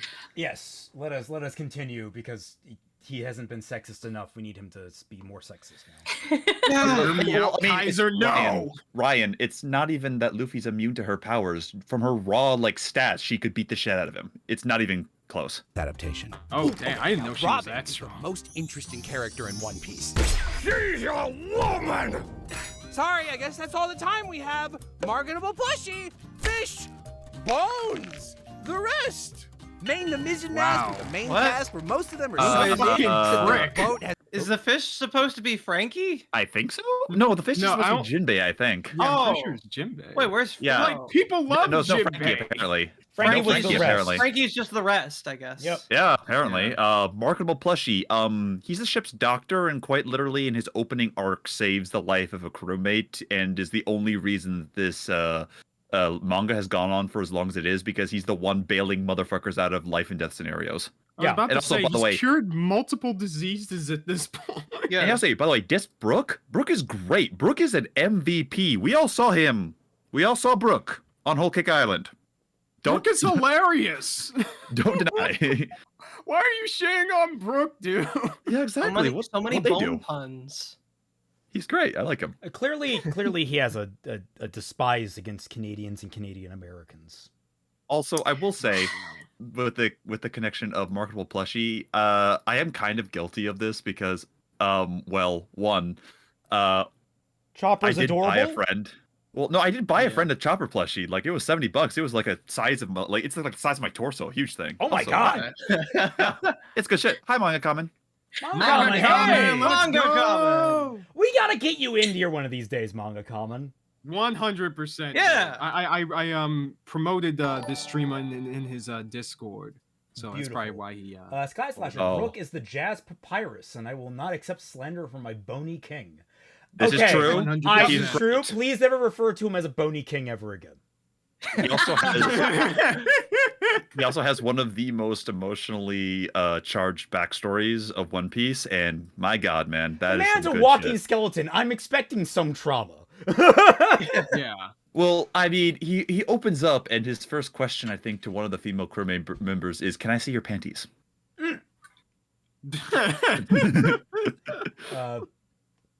But yeah. Wait, So yeah, he's just, great. Just skim right over. But all yeah, the don't diss the Soul King. Yeah, the Soul King. Thank you. All the time we have marketable plushie, fish, bones, the rest. Main the Mizzen Mask with the main cast where most of them are so mid that their boat has more personality than they do. Whoa! You didn't tell me that's our just boat like- was What? from the jungle! Trade in your straw What? hat for a tin foil one and delve so I see deep we're into making the that joke mysteries again. of the Okay. Okay, so there is a thing in One Piece that the ships are like technically alive, and they do have personality to them. And I say that with air quotes, but it's unique among Oh, I certain get it. ships. Sort of I thing. actually, that's a very, I mean, like that rings a lot of Japanese media. It's like the, Yeah. I mean, honestly, it rings with a lot of just natural pirate media. It's like, oh, we treat our ships very kindly because they Yeah. are our lifeblood. Like we give them the personality. That makes sense to me. Yeah, it's Yeah. it's one of Well, the things that I actually really like about one of the many reasons I sort of like the first Pirates of the Caribbean movies, like the shit that Jack will do for the Black Pearl. Yeah. Yeah, like it's Mhm. cool because it is their ship is also kind of like is as much a reflection of like the captain and the crew as like the flag is. It's not just like Yep. here's a boat, here's like a pretty looking flag, and that's like another thing that actually I really liked about One Piece when I was younger was just like the variety of different pirate flags, and then like the fact that a lot of the different ships also kind of reflect that same kind of variety is also really cool because this is you want as a pirate you want people to know who you are and your crew when you're sailing up to the island. Sora Hart says, I They teared see up a me bit when I watched sailing. Brooke's backstory. Oh, that's sad. Good. Aw. That sounds like a good backstory. Yep. Well, I not to don't know this what his guy. backstory is, but I would look forward to it if I ever, before I died, got around to watching Or, it. ironically, before you die, to see this bony guy's backstory. Yeah. Oh yeah. So what else did he say here? Other than, well, I guess we'll scroll back a little bit and Yeah. see what he said. personality than Yeah. they do. Whoa! You didn't tell me our boat was from the jungle! Trade in your straw hat for a tin foil one and delve deep into the mysteries of the world. Fight back against an all-powerful evil government and the lapdogs who work as their enforcers. Except the ones the author thinks we're supposed to like, even though they're free the I guess we're just not gonna explain why. Huh? Yeah, I guess not. You're not Like, gonna explain it. Is this one of those What? kinds of situations where it's like, oh, they work for the military bad guys, therefore they are also bad by association? Because I was gonna say the one that we saw Yes? there actually shows up in the live action in the Bulldog. I think his name is. He's Yeah, the Garp. Garp. He's the hero of the He's Marines. awesome. He's fucking awesome. Yeah, Awesome. he's awesome. Well, Like, Manga he Common doesn't is have to going be a- off in the comment section about how badly he's been treating Frankie. Oh Yeah. Oh god. man, he's been I guess Yeah, he's just just the rest. VA just retired before this video came out. Wow. Oh. Yeah. Yeah. Also, as a Kingbeat says, bro called Oda a pedo. Shit reminds me when Lily Orser called Sugar a What? Nazi sympathizer. We'll get there, I imagine. I think I it's in the heard video, that. but I'm not sure. Well, the thing about like Aokiji and Garp is that Oda did a ballsy thing of, for lack of a better term, humanizing his stormtroopers, if that makes sense. Like there's people that joined the Marines not because they like want to like impose order and disgustingly like bring down the freedom of the world. No, they want order that the world government represents. They don't want pirates because despite there being a lot of good pirates in the world, like say the Straw Hats, Yes. there's a plenty of bad ones out there. Yeah, Kobe. Smoker was also one of those. Yeah, he was also one of them too. Like it's kind of like what an original idea that you have like some people on the bad guy's side who are not completely black or white. There's a little bit of moral grayness here.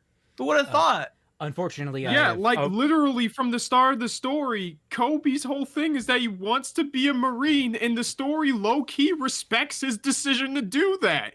Yeah. Why are you painting all this as a bad thing? That's clearly what the story wants to do. Thank you, Crimson Phantom. Fujitora. So, like, it's pretty heavily implied overall that when the big bads of the government get taken down, there will be several characters overall in the Marines that will basically be reforming the world government into something less oppressive. One of the big ones being Fujitora.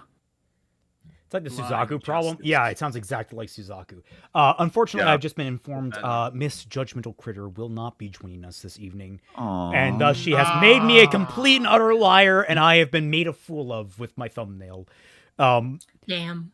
Either sad faces in chat for no critter, or angry birds in chat for me being made a fool of. Or both. You can always do both. But either way, even if she isn't here, guys, she's always going to be here. She's always there. Critter, we miss you. We love you very much. Yeah. You'll always be part of the team. You lying fool! Thank you, Kevin. You liar! Liar! Actually, do I have that soundbite? I don't know. An all-powerful evil government and the lapdogs who work as their enforcers. Except the ones the author thinks we're supposed to like, even though they're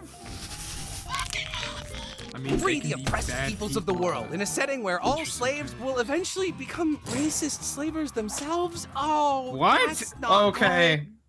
I'm gonna need some car facts for this one. Well, before we do, the Hearth guy says, what? Moral complexity? No, obviously, if anyone's on the side I don't like, they are evil and should not be sympathized with. Jello, definitely.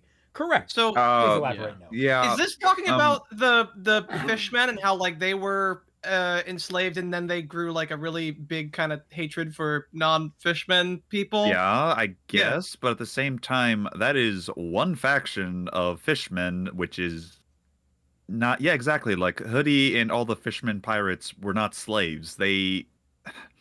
There are slaves in One Piece and everything. Like, there's a whole like royal caste called the Celestial Dragons, and they are like crazy into slavery and yada yada. But what the is Jello doing a heckin' racism here? Like all? Yeah, he's saying that all like minority races who have been enslaved, you have been robbed of the. You just take you just take away your slavery. Also, card. I don't even know who this is referring to. Yeah, I was gonna say. Also, I here's legit an don't know, interesting thing. Here's an interesting idea. Is there not some logic to flow from a people who were enslaved wanting justifiable like recuperation for their servitude and being like, now you're our servants, we're going to enslave you as punishment and basically restitution for what you put us through? Like, doesn't that follow some line of logic? It's not moral. It's not moral, but it's understandable. Yeah. Manga comment says, remember the white fang. Remember the white fang. Yeah. So who are these guys? The white fin? Isa says, oh great, racist and sexist, great. I really am getting angry now. God, Jello's not a critic, he's just spewing garbage. And He in is fairness, garbage. to be fairness, this is a parody video, but it's an awful parody video because it doesn't know Yeah, what it's it's fucking parodying. Good Just parody because it's a videos- parody video doesn't mean that it can't be bad parody. Yes. Yeah, Yeah, good because parody at least videos have have to be a bit of accurate. truth to it. I've not seen a whole lot of truth to this one yet. I was gonna say, Yeah. like, there are Little bit. several species that are like near genocided by the celestial dragons in the world government, and they obviously want revenge. Yes. Oh no! What's he Yeah, parodying? it's Any not more that has satire? never happened in history before. Never. Well, Manga, it's he's also just- parodying himself. That's what he's doing. It's also just hard to say this about like every single like race or species that's ever been enslaved, because like to my mind the only one that comes to mind are the fishmen. I can't think of like anyone else like noteworthy who has been enslaved and then went on to like go enslave other people. Not even that, really. Yeah. Then Like, he not could be even the sued since fishmen. he's I'm not being parodying charitable. One Piece. That's not how that works, manga. But I appreciate the attempt. I was like, I legit have no idea what he's talking about. I think he just No misconstrued way. something Yeah. with Fishman. let's roll it back and we'll watch that through. No comment on that thing unless he adds more to it.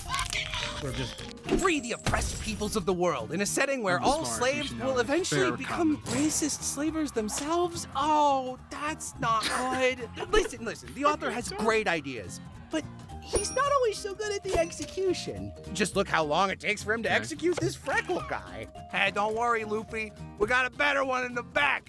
And guess what, baby? He's from the jungle! Okay, so it was a huge arc that, like, again, Ace's encampment. I'm pretty sure huge. everyone knows what happens to Ace, right? I'm Yeah. not. Mm-hmm. Anyone else Yeah, here I'm- not know? Yeah, Yeah, I think it's like one of I those don't know the common specifics. spoilers.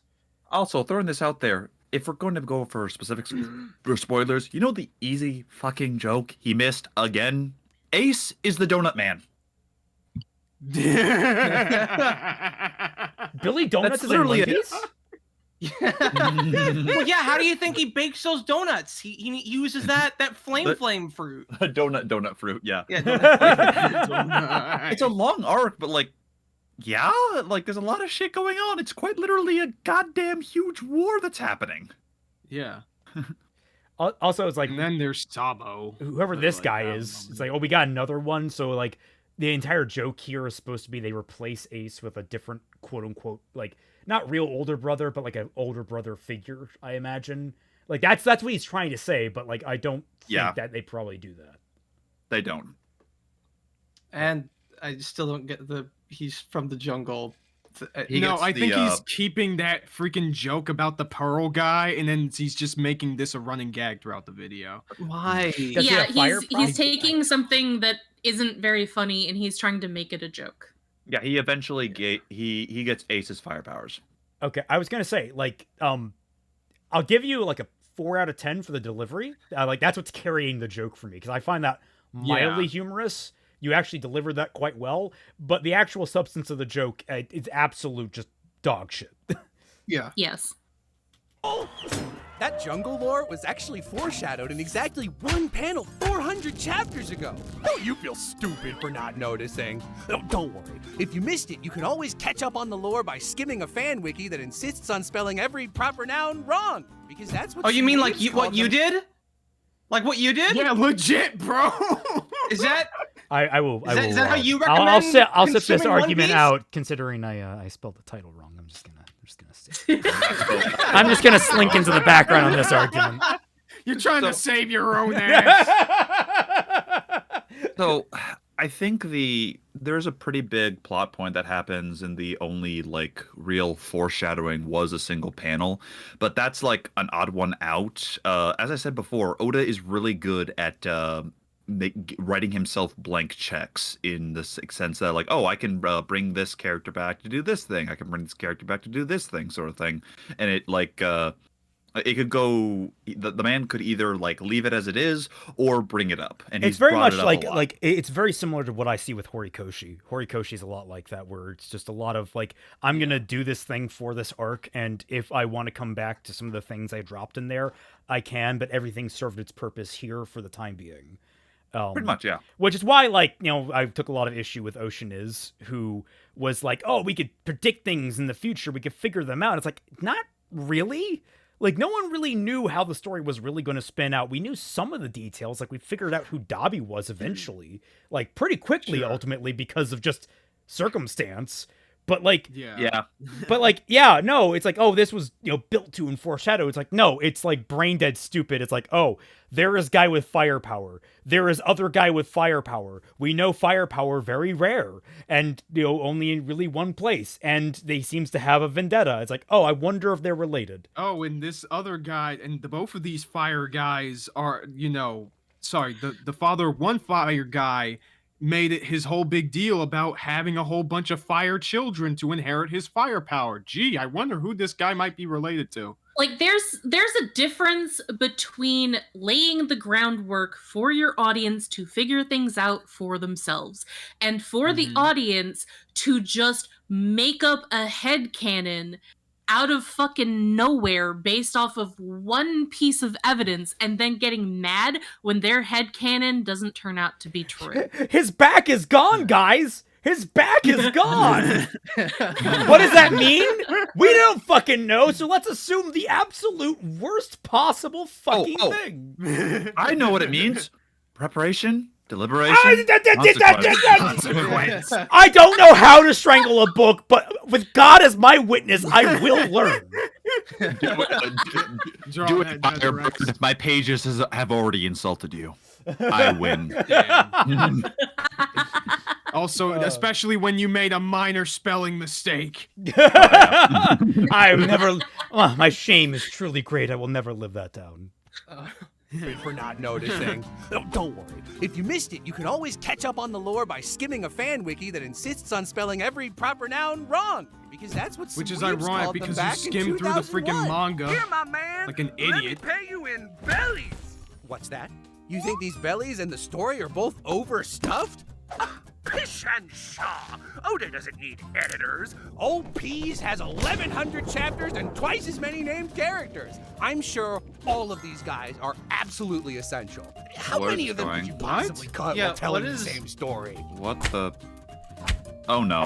Oh please, no! I'm sure Don't! all of these guys okay. are Oh, absolutely God. essential. What this guy's How about many- to do is just Spoil a bunch Is of he good just gonna, like, characters. X out all of them by the end of that? Is that, probably is a that gonna be good the chunk joke? of them. Also, like the comment on like bellies is their Berries. currency, by the way. Yeah, I thought it was berries. Berries, bellies, translation, I think.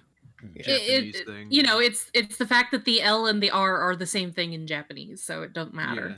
But like, I find this argument very distressing as a writer, because there are going to be different characters that are going to crop up during different parts of your story. And to say that because this character isn't the most essential thing ever in the history of everything, then that They means should that be they cut aren't out. therefore important. There's and you no should cut them Frankie out. in the top No, row. That's Oh, stupid. That's so weird. Like, it shows What the whole fuck? main cast of the crew, but there's no Frankie. Yeah, People are pointing out. He it's go not. out of his way to cut out Frankie. It literally is just That's like what the Monkey crew, Common and said. Then the rest. Like, Frankie is just the rest. My God, man. Dude, what did Frankie do to this guy? I don't even know who. I've never seen really Frankie as a character at any point. Like, I only know him by his visual. But like, what the fuck did he do? Did he kill your wife? Was he the Like, one Zoro- that alerted the okay, internet to your Zoro Patreon hates post? women, so Zoro hates women, so he gets to be on. What did Frankie do? Did he leak? Oh no, he's the one that leaked your Pixiv, didn't he? Oh. Oh. So I forget. Did Frankie beat up Usopp in like the arc that he was introduced in, or am I thinking of like someone else who did that? I remember No, a he lot did. of things happened in. Oh, okay. He did, but it was like Yeah, okay, maybe- it was pretty like forget and forget afterwards. Well, yeah. No, what I'm saying is like maybe that's the reason why Jello has such a vendetta for Frankie. Oh, wait. because Frankie beat up his man. Wait a My minute. man. Actually, wait a minute.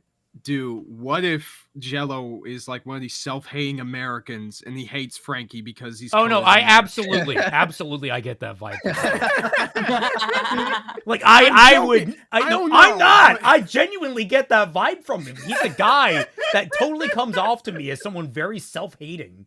Like I do not get a genuine like sense. I don't get a sense of genuineness from anything I've seen of JelloApocalypse. Even like for as good as video on Ruby was, it felt like there was some bitterness there.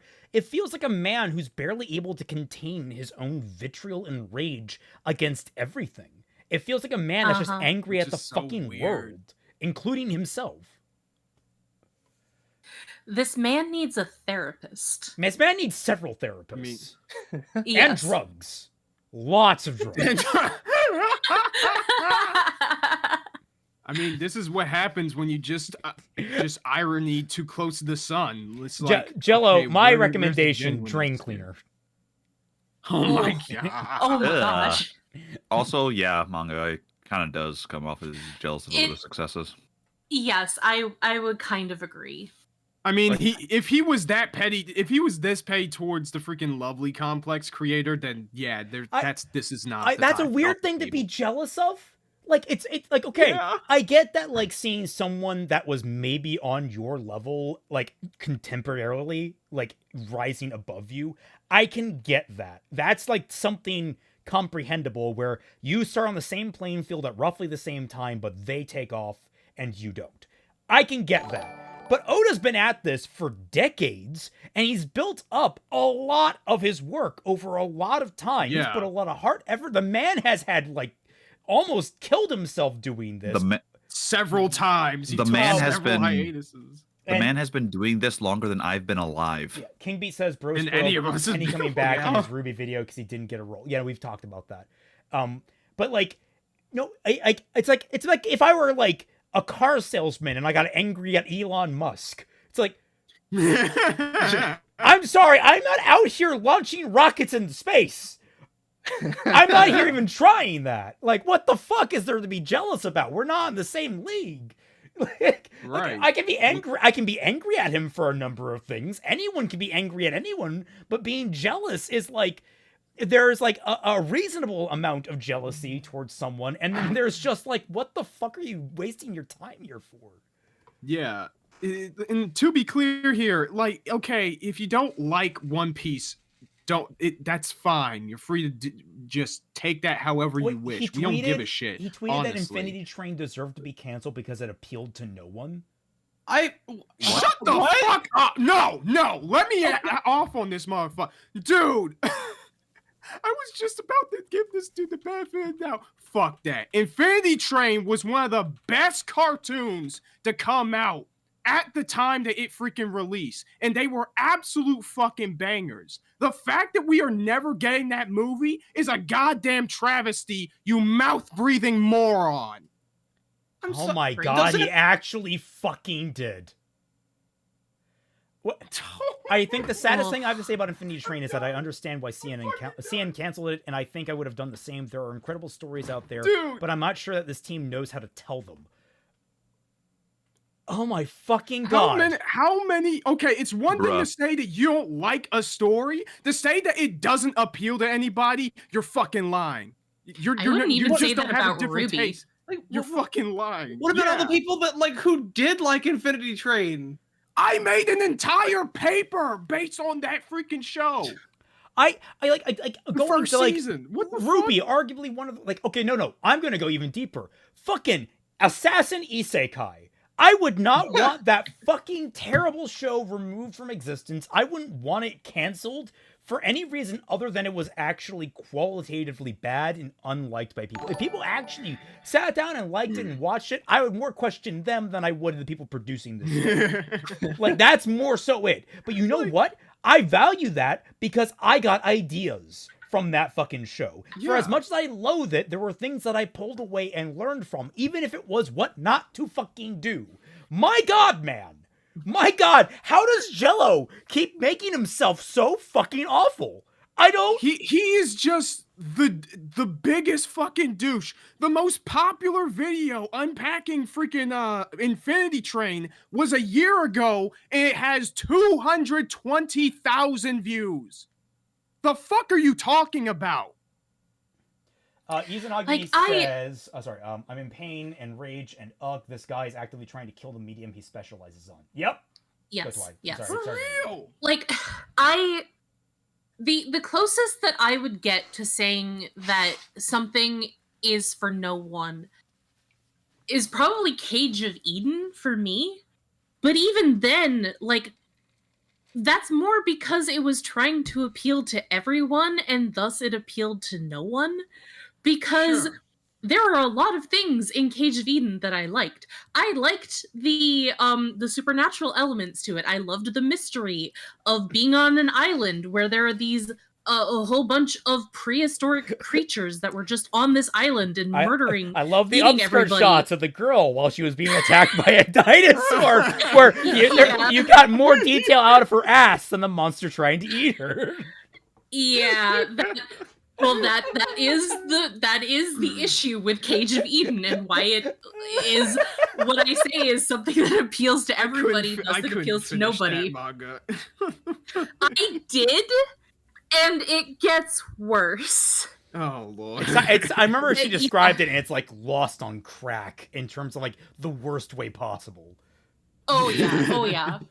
Like it's so bad, and it gets even worse because the manga got canceled, so the guy had to rush the fucking ending. Lord. Fun. What was Jello even talking about at this moment? He was listening to the characters. Let's see. Yeah, I want to see who he X's out. Yeah. Also, no, don't comment when we're trying to listen, Kaiser. I'm looking at you. What? Because like every time I restart the video and it's like I've rolled back a little bit so we can make sure we hear the context, you're either talking at the video again because you hear something that we've already discussed at length, or you're talking to someone in chat and it's like, wait, guys. Oh, my bad. I thought I was muted. Well, no, you were talking to someone in chat. Wait, you weren't. Okay, muted. the time I was talking to somebody in chat, I wasn't muted. The Hearth guy says I didn't mute. But... He refined the wild JelloApocalypse, a man so bent over in spite, envy, and contrarianism that he hates everything in the medium he claims to love. Yup. For real, dude. God, I don't like One Piece as much as the next guy, but like even I can't deny like a good chunk of its strengths. Mm-hmm. Yeah. It doesn't need editors. Old Peas has 1,100 chapters and twice as many named characters. I'm sure all of these guys are absolutely essential. How many of them could you possibly cut while telling the same story?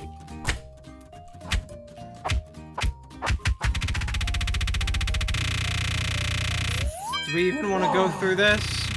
I'm waiting till the end. Oh, that's at least 5 of them. I'm glad we wasted pages on these dudes instead of okay. See, this is exactly what I was talking about at the beginning of the conversation. How I hate this idea that these characters aren't fucking essential to the story, so therefore they can just be cut. You know? Okay, were they essential to their stories? Were they part of their own stories? Were they doing their own thing? Let me throw something out. He cut out Yamato. You know what Yamato does? What? Fights Kaido to the near death to allow the heroes to fucking win. Yeah. She is 100% one of the reasons why they were able to survive. If that's Kaido not being one of the important- strongest fucking characters in the entire series, by the way. Yes. Yeah, exactly. Oh, that's Yamato. Oh, yeah, he X'd out Frankie and deleted Black Mara. Black Mara is also a huge... Wait, did he actually have Frankie in there?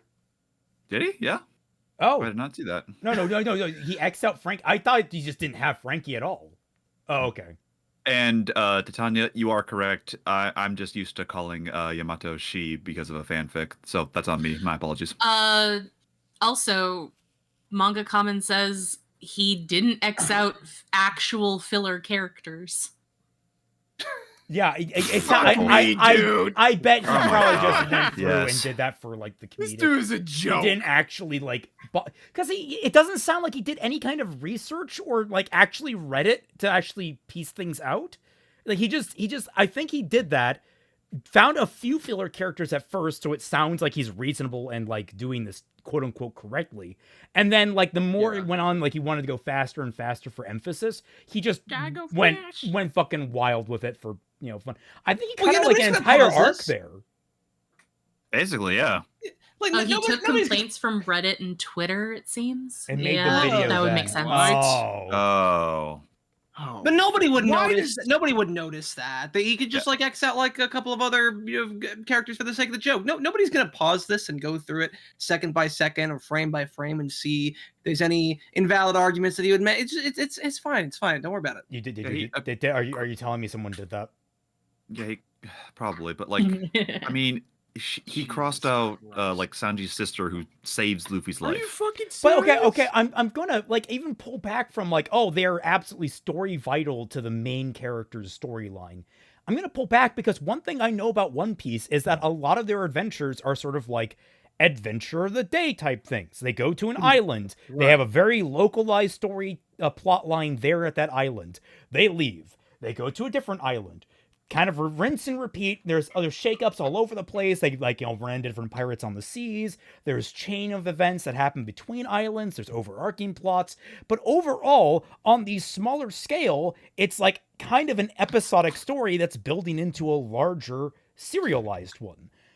And it's okay on an episodic level to have one-off characters that don't end up doing super vital things. It's okay to have a town filled with characters that are just there to fill a singular plot line. It is okay. Here's the thing too, is that like from what I understand, some of the filler arcs are actually pretty good. Like I want to say they're pretty beloved. Yeah, because I have one filler arc that I like and that a friend of mine who's really into One Piece thinks is the best filler arc he's ever seen in the whole anime. Is I want to say it's called G8. It's the arc right after they get back from Skypiea. And like, yeah, it's completely filler, at least from like what all I've read. It doesn't come back like in any significant kind of way. It was a fun little kind of prison break kind of story. You can have those in the story. People are confirming that G8 is apparently amazing. Yeah, exactly. Like it's just that's the entire chat for like 10 messages straight. Also, I'm glad I got the name right because I don't know why the letter G and the number 8 came to mind. We're biblically accurate again. There we go. Oh boy. Give Kaiser a moment. Ooh. But yeah, no. God, it is very, very frustrating. This man. Yes. This is unique. This is like some spiteful... What is with people these days? Just making spiteful ass fucking videos. There's this guy. There's this like Storius dude with the freedom video. What is up with you motherfuckers? Well, people need like... There is unfortunately incentive on the internet because hate gets clicks a lot. Like vitriol and rage and shouting and that kind of stuff.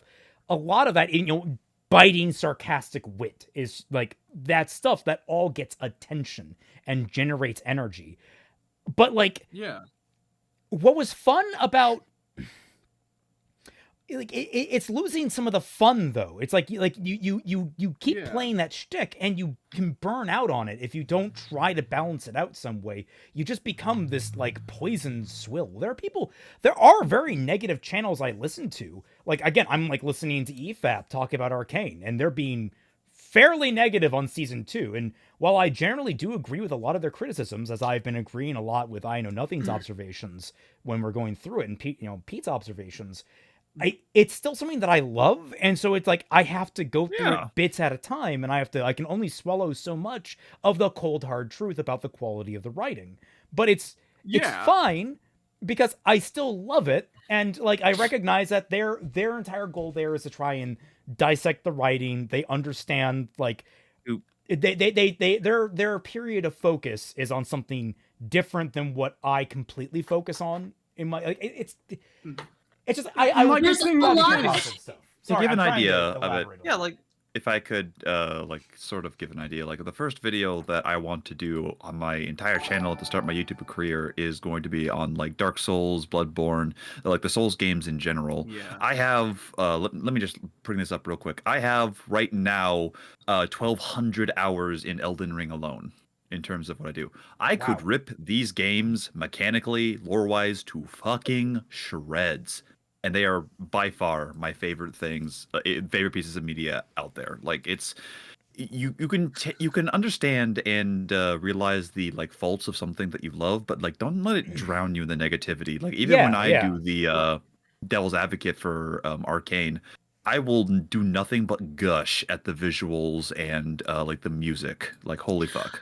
Oh, just wait until I get into my later videos of Digimon. Oh, just God. wait. Good stuff. RDY2810 says he cut Black Maria, which contradicts his point about Robin not having fights. Yeah. Yep. Oh, so that's a character shoot. Maria and Robin have actually one of the bigger fights in Wano. Ah. Yeah, but like That's such a feminist, guys. I think the main thing too is just that like spite in your videos can be good. Just be accurate. Like whatever tone you want for your video, whatever tone you want for your like whether you want to be spiteful or like overjoyed or any other kinds of like hyped or any other kind of like emotion. Just be accurate in your critiques. And the problem is. Well, that's the thing too, because like there's a difference between having justified frustration at something and being spiteful for the sake of being spiteful, because that is the thing that is going to burn you out eventually. You have to balance that kind of stuff out with things that you genuinely enjoy, which is why the first video that I had put on my channel was my Digimon video, and I do hope that I'm gonna like kick my own ass and get started on my second one pretty soon, because I'm gonna be very positive about that, and I'm probably gonna be defending a lot of things that people in the fandom are gonna be really upset about, and I'm gonna bash some things that people really enjoy about the show and all that kind of stuff eventually, especially when it comes to the third video. But I'm not going to burn myself out, because ultimately I'm just getting this shit off my chest, and then I'm going to go back to talking about stuff that I'm actually passionate about. And it's the same when I talk about Ruby. And I'm not going to be, when I do eventually make my Ruby video, I'm not going to just go at it for the sake of going after it. I'm going to be dissecting it. So fun fact. And also, you. Just quick thing, even if you are doing something out of spite, and even if you are inaccurate in doing it, the biggest problem I have with these people is that you can do those things, just don't be a fucking douche. Don't sound like you're sniffing your own farts at every single goddamn sentence. For fuck's sake. Remember, the Sith Resurgence is totally good writing, everyone. It's actually totally. That's where like I'm just saying like I write a lot of fanfic, and like I have one fanfic that I think is like legitimately really good, and then the rest I'm like, well, even that one I think has some problems, but like the rest of them I'm like, they're fun, they're fine, they're trying to do some interesting things, but like looking back, they're not all that great. One was like completely for the shiggles. One was because a friend basically got an idea stuck in my head. And it's like, I write all of that for different reasons, and I don't pretend it's high art. I don't even pretend my main writing is high art. I'm more and more adapting the Japanese mentality of things of like, I don't know if I want to call myself an author. I don't know if I'll ever be an author, quote unquote. I will always be trying to be an author, but will I ever succeed? I don't know, because I will always try to humble myself that I'm not quite there yet. And it's like, you gotta have that mentality. Be humble. Yeah. Gino Gamma 13 says apparently he didn't like Yamato and thought he wasn't good trans rep because he's too sexualized and didn't beat anybody in a fight. I don't Fuck off. trust him. I don't trust him either. I don't honestly trust anyone who says that a character is or is not good rep for whatever, because whenever I see a character being touted as rep for whatever, it's either like really bad representation or perfect representation for arbitrary reasons that the person has made up in their head. So it's like either the character is legitimately trans in canon and thus that makes them bad rep because they aren't the perfect rep, or they are good rep because they're good rep in that person's head. There's literally no winning. There is no winning. No with one that. defines their terms anymore for some dumbass reason. Like, but Yeah. what also what rips it away from me is that, like, just make a good, well-written character. That's all you have to do. Yeah. Like, okay, It's not you know hard. what? Shit. Here's the thing. You can have a stereotypical gay guy who's like, yes, queen, has like the limp wrist and everything. You can have that. But if they're an actually well-written, compelling character that, like, you actually maybe have some reason why they behave that way, maybe they inherited in some way some of those what you call them, tendencies and the like from other people around them, people they like, people they trusted. If they, maybe that's just how they socialize. Like, if you build a good character, no one is going to fucking care.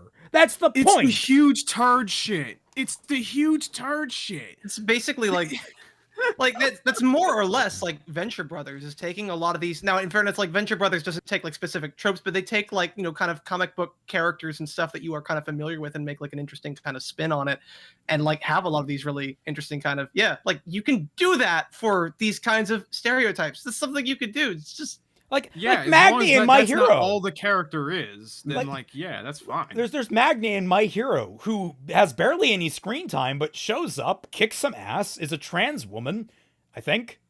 I'm trying to Yeah. remember. And Yeah, and then that's dies. And it's like, well, you know, it's transphobic because they died. It's like, well, yeah, someone else also died in that fucking scene. You guys forget about that? Several people died. Several people ended up dying. Like, and they weren't, like, it's just a trans person died. It's not because they were trans, it's just because they were a character that was there. It's like, that's like a thing that happens in stories. Characters will unfortunately die. they do. In that, but it's People just... die when they're killed? People die when they are killed? Okay, fuck you, Kaiser. I was gonna make that joke. Oh, Tiger is also trans mask. I don't know. I thought Tiger was actually, because I thought Tiger still identified as guy. No. Tiger is female to male. Okay. Yeah. Regardless, this is just bad. Yeah, it's just point is JelloApocalypse is a bad person. Yep. Okay. Just let's see where this goes. Oh, that's at least 5 of them. I'm glad we wasted pages on these dudes instead of seeing the Straw Hats actually have any kind of dynamic with each other.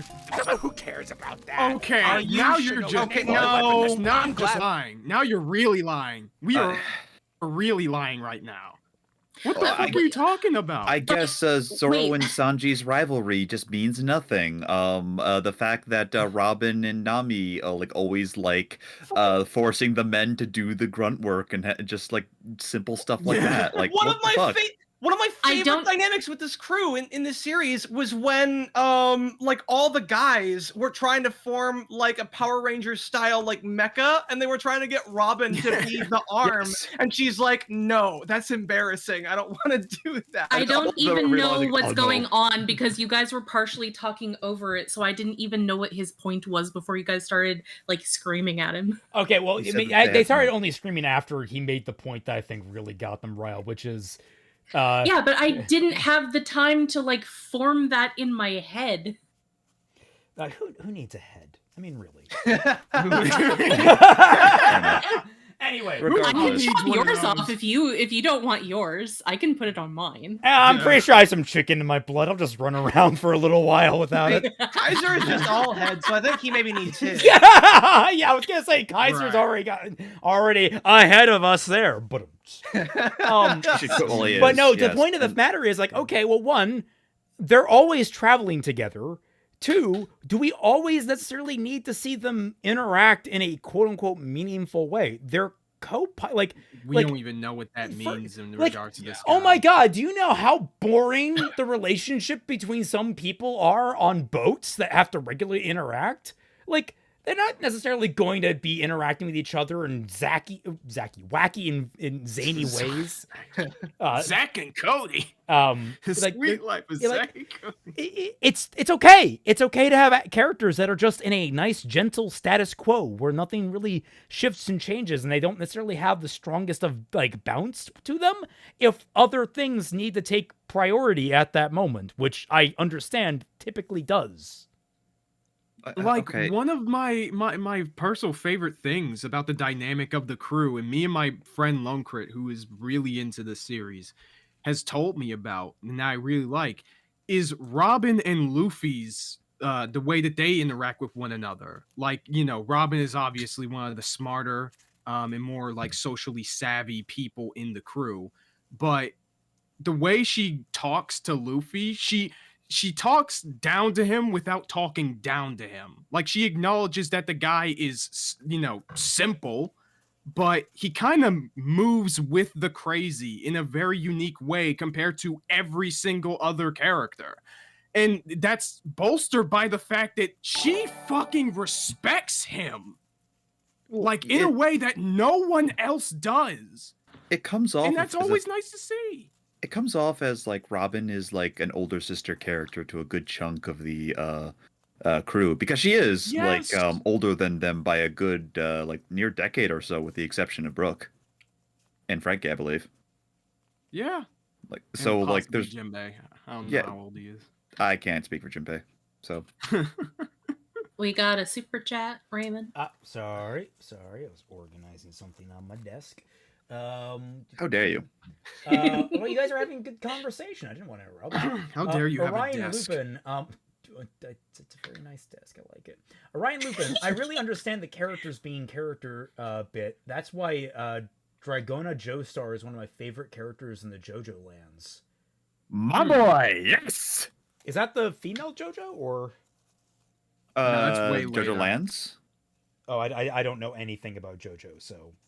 That's I'm- the most recent part. I won't get into it. I've That's only too watched much. part 4, and that was because I was going to roleplay with somebody, and that roleplay never got off the ground. Part 4 is great. Yeah, that's also Yeah, part JoJo. 4 is really fun. Yeah, is what you're thinking of, but I see. regardless, that is a JoJo is a conversation that we can talk our ears off later. Yeah. Yes. We got enough shonen to talk about. Enough. Yeah, with we've this got stuff. enough cringe to talk about. I know part 4 is Josuke manga common. I said that was the only one that I've watched. Okay. I haven't watched any of the Part 4 is others. great. Well, Part 4 is great. let's try not to I love yell Part at Jello until he makes another stupid point, which shouldn't be fair.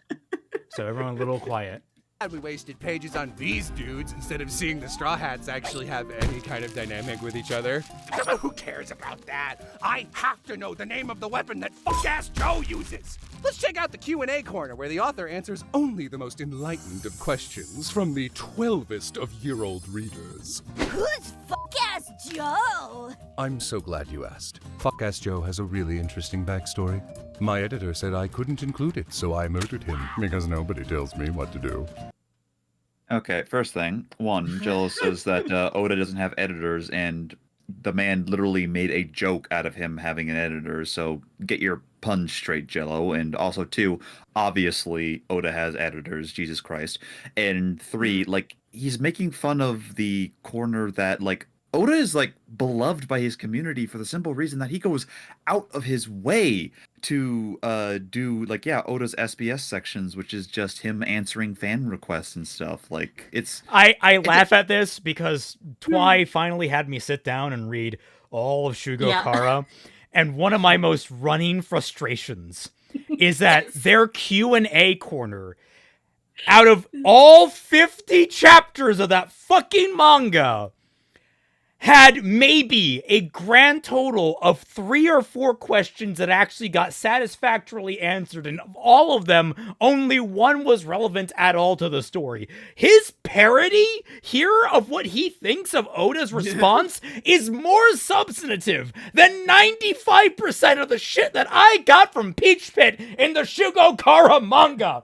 And my god, man, I am just happy to see a reply that talks about murdering someone. one. All right. Yeah, like and it's just simple. Like Oda is really kind to all of his younger viewers, and he's gone on record of saying he Wait. delights in like Oh, yeah, answering these kind of He's questions. making fun of the 12-year-olds. It's like, what the fuck is a 12-year-old done That's to the you? target audience, you dickhead! Motherfucker, you were in dubbing. That's a target audience. You got to keep in mind. Are you dumb? Are Dude, you just the shitting retarded? I don't normally throw that line around, but like I can't think of anything else. Are you insulting the people you're trying to sell anime to? Sometimes calling somebody stupid is not strong enough. Dude, you're shitting on this dude for having good PR. I'm sorry. We can't all get caught with our pants down with shitty freaking Patreon posts, my guy. Get the fuck over it. And like there's like cool bits of lore. Like one of the personal things that I kind of like is that like, hey, it was said that like Ace became a warlord because he took out another warlord. What was that warlord right? And the man like put it down a paragraph as well as a sketch of what that warlord was like, just to like boost his world and like answer the question. Oda's editors made the story say no longer. Spoiler questions. Yeah. Yeah. Oda's editors made the story longer. They wanted the worst generation pirates to be added. They are great additions. Interesting. Yeah, fun fact actually. The original like quote unquote script for One Piece overall was meant to end at Alabasta if the manga wasn't popular. Wow. Oh. I don't know Yeah, what that like, is. That is I think first it's 5 more- arcs. To give you an idea, Raymond, it's probably going to be where season 2 of the Netflix series takes place. Okay. Wow. Like so like he put in a few things here or there and just again wrote himself blank checks to Oda continue things on. did Kinjinkas of all of Zoro's swords. That's adorable. Yeah, he did. Aw. That's really cute. It's great stuff. Oh my god. Anyway, he drifted through the Calm Belt, which has no currents and you shouldn't be able to drift through it, but I forgot. Then he met another character and became a pirate. Thanks so much for your question. Tonight, I'll lick the syrup off of Nami's body. Watch his breasts grow larger. This is a real question from volume 85. That's incredible, isn't it? Someone wrote it, mailed it, and then actual staff members at Shonen Jump selected it from all the thousands of options they had. The author responded to it, editors and typesetters saw it, and nobody objected at any point. I wonder if encouraging terrible questions like this by printing them has had any sort of long-term negative impact on the quality of the manga volumes. Okay, first of all, maybe because they thought it was a funny question. Like maybe they thought it was like maybe they thought it was funny, maybe it was humorous to answer, and I don't know what was Oda's response to it. I'm curious now. What was Oda's response to this fucking question? We might have to, you know what? Look it up. Oda takes the piss out of it. Volume apparently. 85. As you should with this kind of question. Like again, He called the person who asked that question a pervert in his answer. Well, it's literally Oda memeing. yeah. Holy shit. Yeah. Okay. Oh, and apparently, it's you Oda again. explained how to draw women in One Piece style. His Wait, what? his answer starts off by saying "It's you again," as in apparently not the only time this person has done this. Okay, if So you as weird, editors like send that guy's particular questions just to fuck with them, I'm kind of there for that. Yeah. Okay. So like, here's the rest. So it's you again. You keep ruining the morals of this. But hang on. I feel like the handwriting on this postcard is different. Did you always have such nice handwriting? You better not be an imposter. If this isn't the real Chamorro, ... You can go. Wait, so there's more. There's more. No, you can't. Don't send me these postcards, whoever you are. There's lots of exclamation points all over this, by the way. Yeah, Oh I my wonder if God. encouraging terrible questions like this by printing them as any sort of long-term negative. Oh, I wonder if him directly fucking dunking on and then blowing off the fucking person who sent the question has any negative impact. No, fuck off, Jello. This is funny. Yeah, what? a lot of people who love Bleach have issues with Kubo. A lot of people who love Sure. Naruto have some issues with like Kishimoto's Kishimoto. writing. I Yes. don't know anyone who like hates or dislikes Oda, really. Right. Oda Like, The is- most is people I beloved. hear is people saying is overrated. Like, Yeah, that's it. but Like I Like, okay. Jello Jello hates Oda? Like here's the thing. If like something horrible happens, if we make a discovery on Oda's hard drive, the amount of just wailing across the world and heartbreak would be like measured in a magnitude larger than any earthquake possible. People love this man. Imagine the People backlash. deify this man on such a Oh, high level. Yeah. I do Imagine agree. the backlash that happened with the author Rurouni Kenshin. Yes, I was gonna bring him up. Yeah, that's Nobuo-Watsuki, and then multiply that by 1,000 times. Yeah, Kenshin is beloved. One Yeah. Piece is fucking sacrosanct. That's the right term, right? yeah, Okay, I believe good. so. Yeah. And like I got like looks of horror and stuff when I said, yeah, I like One Piece, but I have some issues with it. And they're like, but again, like Oda, there might be like one thing here or there, but like there's nothing wrong with the man. He's not like And- fucking, not so- Horikoshi who just kept Mineta one- in, who made an inappropriate comment against One of the 7-year-old. One of the funnest things that I've actually learned about Oda is that for the One Piece live action, the crew gave him a working snail mail thing, and that's what he uses as a phone in his office. That is Yeah. amazing. That's so cool. Yeah.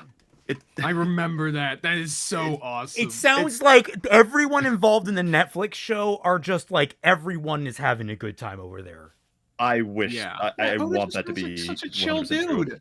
He does. Like he always puts his like the reason why Dude, justice originally for Oda, guy. like works too much is business criticism. That's too like the reason why Oda was seen as like a fish guy. That's a big meme with his pictures. He always like puts like a picture of a fish over his face. That's his handle.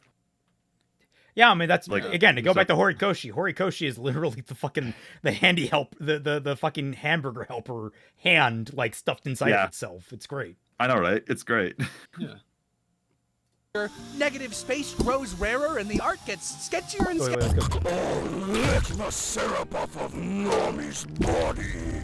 Watch as breasts grow larger, negative space grows rarer, and the art gets sketchier and sketchier because the artist would literally rather kill himself than accept help from or credit any of his assistants. Don't worry, Oda is actually just being. Does he not What? credit his assistants, or does he give? Yeah, what the fuck? Yeah, I was going to say. I'm 100% positive several of his assistants have gone on to be professional mangaka, and he has done nothing but like support them. I think that I have seen them because I see manga sometimes on sale and I'm like, wait, is that made by Oda? And then I look and it's from some other guy and I'm like, his art style is identical. He was probably Yeah. working for him. Yeah, like Right. he's got a lot of older. I think this might be wrong. I might be misremembering, but I'm pretty sure the Wait. guy that made Toriko like was an assistant to Oda once upon a time. Wait a minute, I almost forgot. Freaking the creator of Zatch Bell used to be an assistant of Oda. Yeah, that too. Holy shit. Oh like- my god, you fucking tool. You absolute Yeah. fucking animal. Okay, so this has gone from being like wrong to now defamatory. Yeah, this is 100% defamatory, and we haven't even gotten to the big things apparently. Oh god, we haven't. Am I even gonna Oh, be God. around for that? Oh, I Wait, don't know. the big things are still to come and there's only 2 minutes left? Apparently, let's. Christ, let's check it. try.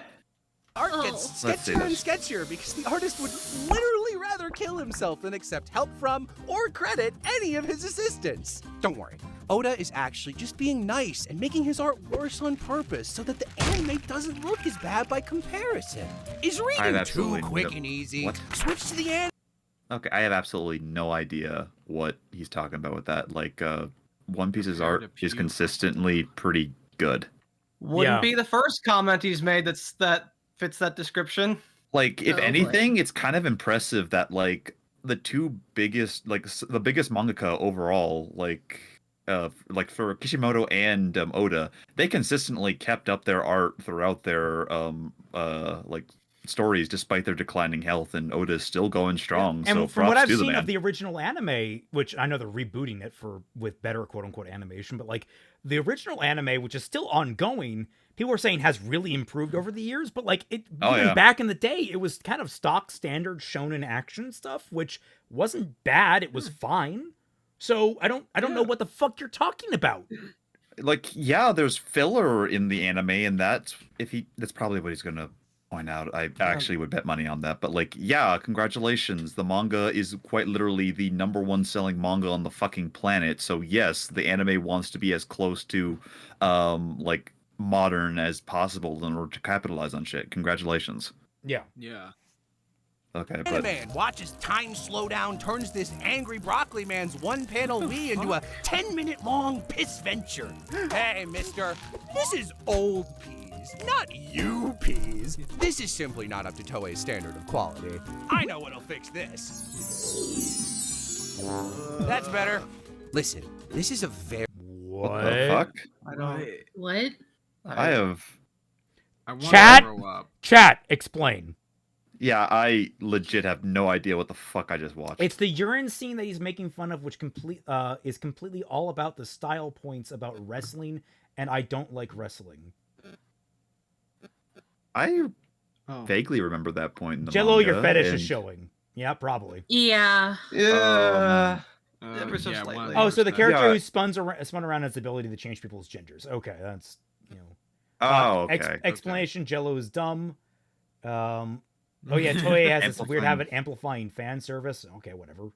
Okay, and they're making an anime specific, or more specifically aimed at like teenage/young guys. Oh, the horror. It's Ivankov, and no, that didn't happen in the anime or manga. I feel like I would have remembered it, so I was like wondering what the fuck that was. Also, a little correction. Makoto Raiku, the author of Zatch Bell, was not an assistant of Oda. My bad. Like, he was already making his own mangas when Oda started OP, but I'm pretty sure he was heavily inspired by Oda at the time. Because there are many aspects of their art styles that are very similar. I'm pretty sure he stated that was an inspiration as well. Very serious, emotional story. But we don't want you to be sad. Oh, they were when you friends read with it. Toriko. Remember, at the end of the day, there are no consequences to anything. Hit this bird with a nuke, he'll be fine. Put a bandage on him, he'll be fine. Okay, so That's this made is of actually- iron, which happens in everything in shonen. Yeah, and that is a particularly big one with the fan base. I have seen people like complain about this because yes, this bird character does in fact get hit by a nuke and he walks it off. At the same time, though, no consequences. There are characters who die, and like, do we even want to go back to the one that we were trying to skirt around because of spoilers? But like, everyone probably already. I don't even need to say it. I'm sure that like everyone we knows already what I'm talking spoiled about. it, like, Master Ace. Demoka says, fun Whitebeard. fact, the person who made MHA drew fan art of a character way back before they made MHA. Now the MHA is finished, Oda has redrawn the person's fan art as a page cover to commemorate MHA's ending. Yeah, I was going to say, Horikoshi and Oda have a very close relationship, as I understand it. Like, he's actually very much a huge fan of Oda, and Oda's been really kind to him, and they've actually had a lot of collaboration. I'm pretty sure Kohei Horikoshi has drawn for One Piece like an alternate cover or something like that. Yeah, every mangaka just does that, especially in the shonen the genre. mangaka, especially between Shonen Jump authors, they're all like working with each other. They all know each other. Or they can communicate and do stuff. Sky Slasher, this vid is almost 8 minutes. You guys still aren't done. There's a lot of shit to cover, Sky Slasher. Yeah, He's 100%. This is bad. This is a very bad video. The release. I'm Golden really Heart trying. Soul. Yeah, hi ho, everyone having a good night. That, and I want so this basically to come back now. I regret that it has. Monkey paw. There's that. Reminder. Because when we end this video, we're going to go over the results of the survey. Survey link down below in the the description and here in the chat. Dude, we got 249 people watching right that's now. The That's wrong, awesome. That's the wrong. I Nice. accidentally added a plus. There's a better one. Ignore the one with the plus. That was a typo. But yeah, no, made of iron. I mean, sure. I mean, that's fine. I guess a fair point. It does get particularly bad in some cases for One Piece. At the same time, though, I personally don't care for it, but at the same time, you can argue that when the deaths do stick, they matter a lot more. So yeah. Oh, interesting. I just saw an interesting chat. I'm gonna look at the end of the video. Abandon your children for inexcusably selfish reasons? Don't worry. They'll always love you no matter what. And that's why you should take care. Okay. It is heavily implied that that's like Shanks and Usopp's Shank and Usopp's father that are going away for doing all the crazy stuff. Just throwing this out there, like they'll love you no matter what. Film Red is a thing, and it's a pretty good film. I like it. As for like Usopp, his entire thing is chasing after his dad. That's like part of his part of his like character. As for like they'll always love you, it's heavily implied that both of them left for simply because the fact that like Shanks is one of the 4 emperors is constantly on the like hit list of literally every single government official. So you can't exactly have a sedentary lifestyle and expect those kids to be safe. Deadbeats, yes, but like they have their reasons. Why is chat bracing so hard? Yeah, why are you bracing? Yeah, what do we have left in like this next 60 seconds? Okay. Abandon your children. All right, here we go. Inexcusably selfish Let's go. reasons? Don't worry. They'll always love you no matter what. And that's why you should take care of yourself. And not work yourself so hard that your coworkers have to force you to get surgery and to sleep. They all care about you. Your daughters care about you, Oda. You know what you can do to show them that you care about them? Oh. Sexualize another child their age? Oh No, Oda. my No. god. That's wrong. Oh boy. Oh wait, let's see. Younger? No. Thanks for What? watching. What the fuck was Fuck. No, that? fuck you. No thanks for watching. I Oh want my my time back. fucking god, dude! You Oh. absolute fucking retard. Okay, so here's an interesting fact. I was dating a girl. She and her sister were twins. And they were huge fans of One Piece. And for their graduation, they were a year behind me in college. And for their graduation, I thought it would be very nice to get her and her sister custom fan art of them in Oda's art style of like them being One Piece characters. It's actually one of my favorite commissions I've ever done because the artist, like he said, I'm going to charge you extra because Oda's art style is very specific. And he did it. He did a wonderful job. It's absolutely phenomenal. Cost me a pretty penny, but it just absolutely, they loved it. It was just a great thing. It really made me appreciate how specific Oda's style is. And you're just like, oh, sexualizes teenagers. It's because, maybe surprise to you, Jello, but young women, people that are, pubescents, late in their pubescence, they happen to have sexual characteristics that can be emphasized. And considering Oda's art style, I can understand that some of them would be emphasized in certain ways, shapes, or forms. I understand it. You can't, and he has so great, he has daughters around their age. So do a lot of other fucking manga authors. So do a lot of artists in real life. Like, what the fuck, man? No, what? Having Twilight. a child person with big breasts or really curvy hips, those can exist. It's called sexual development. And the fact that this man is saying that representing that realistically in fiction without like emphasizing by like being pervy about it, just that character existing, the one who is being perverted and weird about it is not the mangaka. It's you, Jello. It's Because also you're the one that's bringing attention to it. It's also hypocritical. While also if Jello being- thinks it's bad, why did he do the same in his own video? What? What video? Very true. This one. Oh, this one. Oh, Yeah, this one. I guess that's fair. Why did you? He turned the guy's daughters into busty anime girls. Yeah, what the fuck? That's objectively more. Oh my fucked god! up. Oh my And god! Oh my also, god, you dude! do You this- you pulled a Shad Man! Holy shit, dude! You never go full Shad Man. Never. And Never- also, he does this while at the same time completely erasing the what was it? The importance to the plot of several different female characters throughout this goddamn series. Yeah. Jesus Christ. Well, that's my time. All right, I think that's enough nonsense for me for tonight. All right, Yeah, good this night, is Pete. Thanks for joining us on shit. this. I hope you Yeah. watch the VOD to see how the results plan out on the survey. Yeah, thanks a lot, dude. And Couldn't have gone this far without you. just before I leave, because I'm contractually obligated, my avatar is done by DeaderX525. He does fantastic art. You guys should check him out. Also my channel also does some other things too. But anyways, yeah, go follow DeaderX525. You guys have a fantastic night. I will tell you guys how the flight goes. You guys take care. All right, safe Have a good flight, one. man. Night. See you later, dude. Just want to note, But Sky Slasher yeah. says that's how it ended. And give me a moment here. I need to realign Twilight, I believe. It's gonna take some time to realize. If you look inside, I'm sure you'll find. So, fucking hell, man. Like, There's apparently a little bit more to what he advertises at the end here, which has me intrigued about something.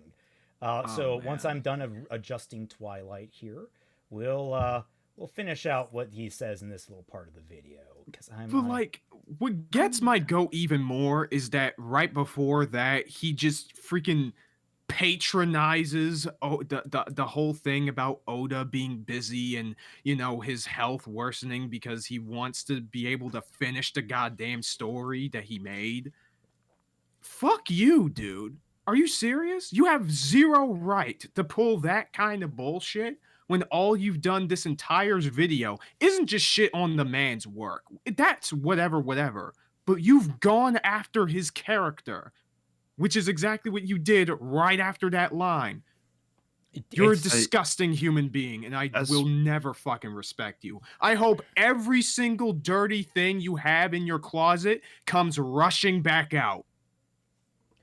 as far as I'm aware, whatever also, happens. just to have this like sort of wholesome bent, I'm pretty sure that he invited the actor who was going to be who is Luffy in the live action specifically to his office just to show him and like talk him through how to really play the character. Yes. Yeah, Oda was like hands-on during the entire development of Netflix, the series. Like, Oh, I great know stuff. that. And that's why it's so good. It actually, they listened to the author's original intent and they didn't just do their own fucking thing. They actually consulted him. Yeah, also Ryan, like I frankly hate how he involves the man's daughters to insult him. That's a low blow. No real man goes after the family. That's I was gonna 100% say, right. Jello, no balls. No balls. Zero. If you still have something dangling between your legs, someone better fucking remove them because you don't deserve them. All right? 100%. Castration dude. ain't You're- enough. Tube tied? You're a No. dickless coward. Purse honestly. snatching. That's what you need. The released Golden Heart Soul says, I want to say Oda made the German 666, the German 66 for his daughters because they are fans of Super Sentai and to try and connect with them. It's a very loving thing. Fuck that joke. I'm glad Jello is blacklisted. Great bar. For real. So for each character, Rebecca, her outfit is skimpy, yes, but guess what? She's being forced to wear it, literally said in the story, as she's being punished to wear it in an arena. How can you ignore that? Yeah, there's probably she's, that element too. Yeah, she it's meant to like quite literally embarrass and degrade because the guy that is running her kingdom right now is a basically one of the worst fucking people on the planet. First, Izanagi, Yeah. I can think of worse things to do to Jello, okay? And then Angry Brony is like, stop calling him retard, don't lump us in with this asshole. Oh, you know what? That's fair. fair. Enough. That's fair. Fair Yeah. enough. Like, also throwing this out there, as stated before, like the man does love his characters and the world he created. Again, he met his wife because she cosplayed one of his characters. Again, the man won at that point. Yeah.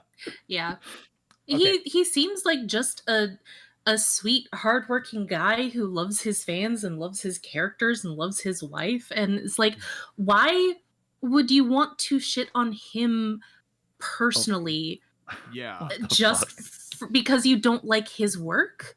Like, is JelloApocalypse there's a the difference. newest anti-tube lolcow? He's making himself that, yeah. At this point, 100%. again, I have a lot of problems with One Piece. None of them are represented well in this video, Yeah. or at all, like, really. Genuinely shocked. Like, I love when we get a video and I'm like, you know, it probably won't be too bad. Like, I saw some of the comments, I'm like, it's probably blown out of proportion. And then I'm not only proven wrong, but I'm proven wrong in, like, the best possible way where, like, I am coming out of it, like, I'm kind of, like, on an anger, I had an anger climax. It's like, was that good for you, too? Oh, I loved yelling at that guy. We have traveled through every single circle of hell like twice times over, and this video was only 8 minutes fucking long. And like, I don't watch that much One Piece. I basically just skim through broad events, but I respect the hell out of the guy who made it. Like, he is one of the few mangaka in this business right now that can afford to take as many breaks as he can. That actually works well with the people that he surrounds himself with. This is the ideal, dude. And you know what? If you don't like the work, that's fine. But don't be such a cockless, self-important fucking asshole about it. Yeah. Also, to Twy, Ryan says... yeah. You saw that? Yeah, I saw that. I was just waiting for Kaiser to finish his point. There's a difference between going after somebody's artistic merit, their writing prowess, and just going after them as a human being. And Jello has crossed that line. Yeah, and I think that is incredibly disrespectful. Like, a lot of people actually don't understand the difference between hating a person for their writing and hating a person for them as a human being. Yeah, for their character. And I think that just hurts a lot more than it helps, because it really intermingles a lot of things that shouldn't be intermingled. Splungus asks, which is worse, Lily or Jello? Still Lily, probably. I mean, yes. Yeah. As a person, Lily easily. Lily is actually, like, to our knowledge, between the two, Lily has done serious harm to the people around her. Like, she is an abuser on multiple different levels. Jello, so far, is just a complete and utter fucking clown. So, Yeah, he's just a sad piece of shit. Yeah. I want to finish this video here because I think he advertises his book. This video is sponsored by nothing. You can check out the Patreon for some extra scenes and outtakes if you want, or not. I also make books now if you want to try reading them, or you can watch the thing I made. Bye. So he makes books. Is that what I sound like? Is that what I sound like when I say, "Hey, can you check Caliburn Chronicle out"? No. Don't sell yourself. I was gonna say, because you sound like you have balls. Oh, thank you. The released Golden Heart Soul says Oda said his wife is why he now draws his female characters similarly, because Oda is a big simp and it's adorable. He draws them because he wants to draw his wife. What? That is the cutest reason. That is the biggest power move I've ever heard in my life. That is the cutest reason for drawing women with the same physique. Well, he is. Also, that says a lot about the wife. He is. Oh my god! The description. Did you notice Frankie wasn't in this video and it didn't impact anything? Just like his impact on the story after becoming a crew member. What the fuck? Okay, so that's wrong. Well, one point I wanted to say is, like, Oda is similar to I'm actually going to say it. He's actually similar to Tolkien in the way that he just adores his partner and wife. Like Tolkien made an entire mythology to explain how like crazy beautiful and perfect that he thought his wife was, and Oda goes out of his way to draw characters because he thinks that he knows, I'll just say that in his perspective, that his wife is just as beautiful as the characters he's drawing. Which, goddamn, like if that isn't like a level of like move. If that isn't a like is it being a simp to genuinely love your wife right there? Yeah, exactly. Yeah. I don't use simp derogatorily. This is like 100% something that I adore with all my heart. Actually, you know what? I feel like that word that you said, genuine, like that is the biggest thing that separates so many other creators and so many people really just generally in the world from people like fucking Jello. Did Ant do a stream on this already yesterday? Wait, damn, really? Yeah, I'm looking at on the right side of the surprised, page of the actual, like, I'm getting recommended Ant and Jazzy and Lady Emily versus JelloApocalypse. And he, like, it's obviously the thumbnail there.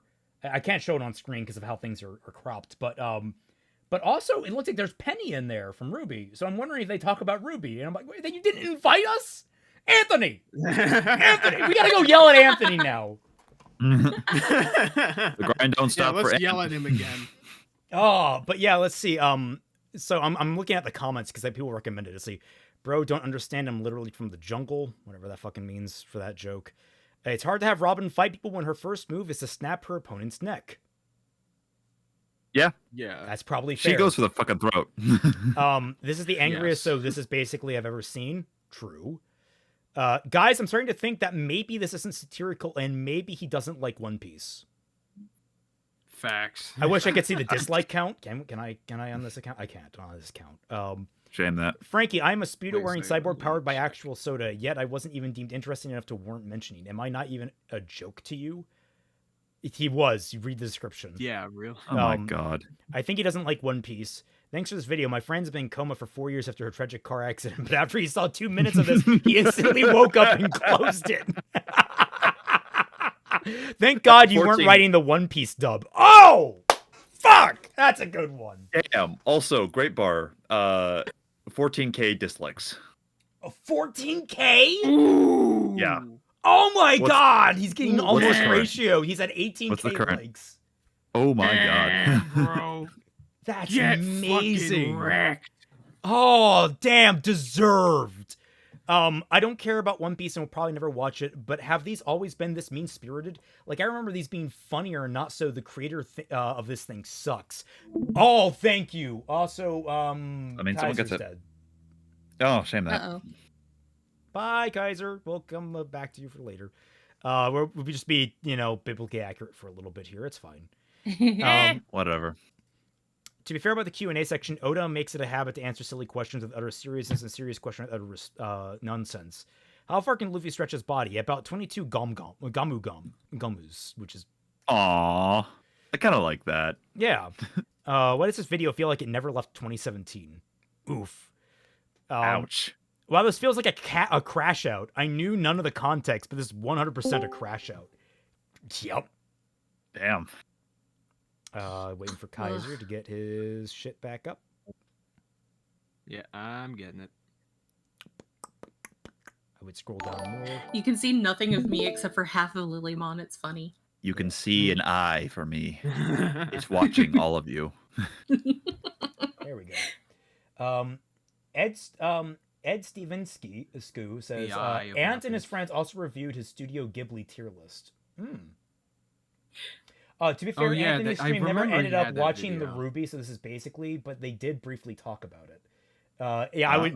Maybe we'll try and slip in on that because we have some firsthand knowledge on that shit. As a One Piece fan, this parody jokey time got a little too serious at times. It almost felt like you had a grudge against the series. So this is how RWBY fans feel. No. RWBY fans not at all. Actually, it was right. No. We were right on the RWBY stuff. Wasn't the basically is series canceled because it was bad for Jello's mental health? This doesn't bode well for anything, I guess. People have made fun of One Piece for years, but at least they were funny and accurate. This was just straight shit posting. This guy is real. going into detail about all that shit. Robin doesn't get Damn. one-on-one fights because she has no qualms about taking a human life, and the fight would be over in like 10 seconds. I don't like the joke he made about Oda's kids at the end. Yep. I have a feeling Good he one. only knows Yeah. One Piece from reading the wiki. Probably. Feels like it. None of the past slaves become slavers in One Piece. If you're thinking about Arlong, he was never a slave. Fish or Tiger was a slave, and he never became a slaver. Arlong was simply oppressed like a fishman. All fishmen were in One Piece and wanted an oppressor to be an oppressor in retaliation. This video felt oddly personal for some, like it was way more heated than the others. So this is basically borderline unpleasant to watch. Why did some of this feel like a personal attack against Oda? The misinformation. Did I hear Koiji and Garp were bad? Bro Yeah. got banned from the anime industry and got salty Lamau. Okay, Fucking basically is back. based. I do enjoy these. I thought everyone was being sensitive when they said this video was harsh compared to previous ones at first, but yikes. It's not even subtle. I dislike One Piece, but I don't know if it deserves this. It's definitely harsher than the last videos.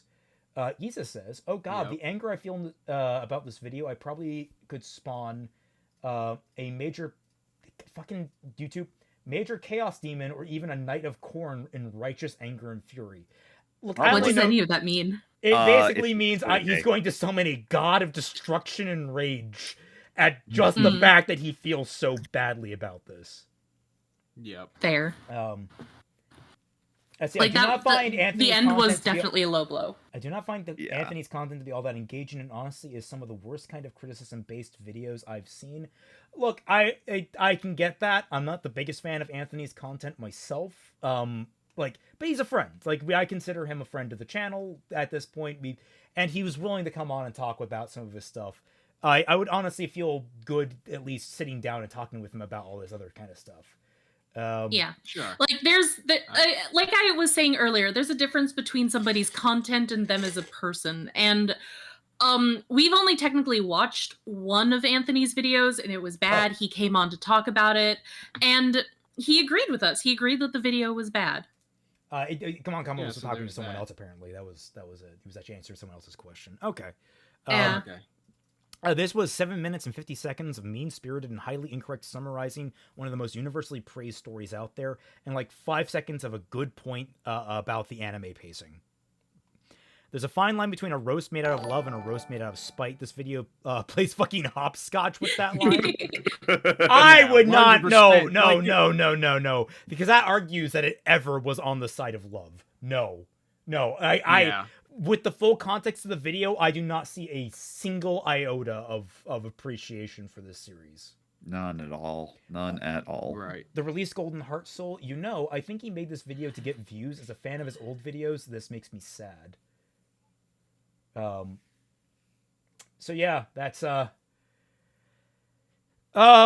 Damn. god, this is such a shit video. What have we learned today? That JelloApocalypse is an awful person. Yeah. God damn. Don't. Honestly, and most of the time, I don't usually do shit like this because y'all can do whatever the fuck you Oh, wait, I was want. going to. Don't support this guy. Just don't. Oh, He is please, not the worth sto- your fucking I want to get a hold of what is his book? Where is his book? Just bring it over to bad fan fiction. Oh, buddy, we might even be able to go beyond that. Holy Oh. shit. We could Oh, do a Team coverage. Jack covers Team Jack Brandon's book? coverage. Where do we find Yeah. his fucking book? JelloApocalypse book. Well, we could add it to the list of all of the other books that we're gonna look at. Gosh. Epitaph Erased, Prison of Plastic. Yep, right down there. It's So on it's Amazon. based off of like the animation thing. Yeah, it's based off its animated series. Is that maybe because your animated series wasn't actually being successful, so you had to go into a novelized format? Was that maybe what Oof. happened? When was the last Epithet Erased? It's me one. Epithet Erased. Oh yeah, look at that. You have what? How many That makes me subscribers? wonder, how many- 1.91 million subscribers. And yet, oh, this is all the in Espanol versions. The It's probably a playlist. There's probably a playlist for yeah, it. there's probably a playlist. Let us see. Epithet Erased. That's the Spanish version, official. There we go. Okay, no, you know what? It's been fine. 1.6 million views on the last episode 4 years ago, which was the finale. Oh yeah, I wonder if you making the novel was you trying to be like, I gotta return. 'Cause that was what, 7 months ago? When did his controversy happen? It was before that, or it was after that. It was after that, wasn't it? It was midsummer, right? Yeah. So okay, Around. so it wasn't a rebound, all right, but I don't know. I don't trust you. I mean, he has We have earned another he has couple of earned super the chats. fact that we suspect him. Oh right. He's an August says, why does that look like discount High Guardian spice? It probably is. This guy says, Jello more like hell no. Hey, thanks, Guy Slasher. Kaz, Jello has a video showing where he reads One Piece, so shouldn't be this bad. He's caught up. I checked Oda's wife as Nami's cosplayer. Side note, as a trans guy scraping Yamato, a trans mask major feels targeted. Yeah, I can imagine. Yeah. It also feels extra slimy because he was right the back. one that was like he was bragging about how many trans people he forced into the dub of Lovely Complex. Yeah. Like more specifically to piss off people who would be upset about that rather than trying to help people get into the industry. Which, It was more like that, which is very disgusting. Yeah, he's using them as chessboards in the fucking culture war. Yeah. Rather than just like uplifting them into the industry and allowing them to like, get decent jobs. Because let me say this, I said this in like one of my Signalis streams. Voice actors, especially professional voice actors, they get so much shit. Like the job is rarely rewarding in the traditional sense. So like it's basically you don't just get a job to get paid. You get paid. I mean, you get a job to get a job that pays. You have to work to just get exposure so that you can actually get into like a bigger role someday. The shit that the Critical Role, everyone on Critical Role and what they had to do to get into the industry, what their stories about it sounds horrible. Yeah. And honestly, in a lot of ways, I mean, it's gotten better in some ways, but there seems to be still like significant bullshit right now, especially with like many companies just not allowing unions and shit. Resident One Piece fan won't be joining, but wanted to say this video is ass. How right you are, British Ninja. How right you are. You know what, British? Oh, Brit, thanks. Yeah. Yeah, Good I really seeing you, man. appreciate it. But yeah, good seeing you. But like, yeah, this is an absolute travesty of a video. I hope this gets way more dislikes. I think it just hasn't hit the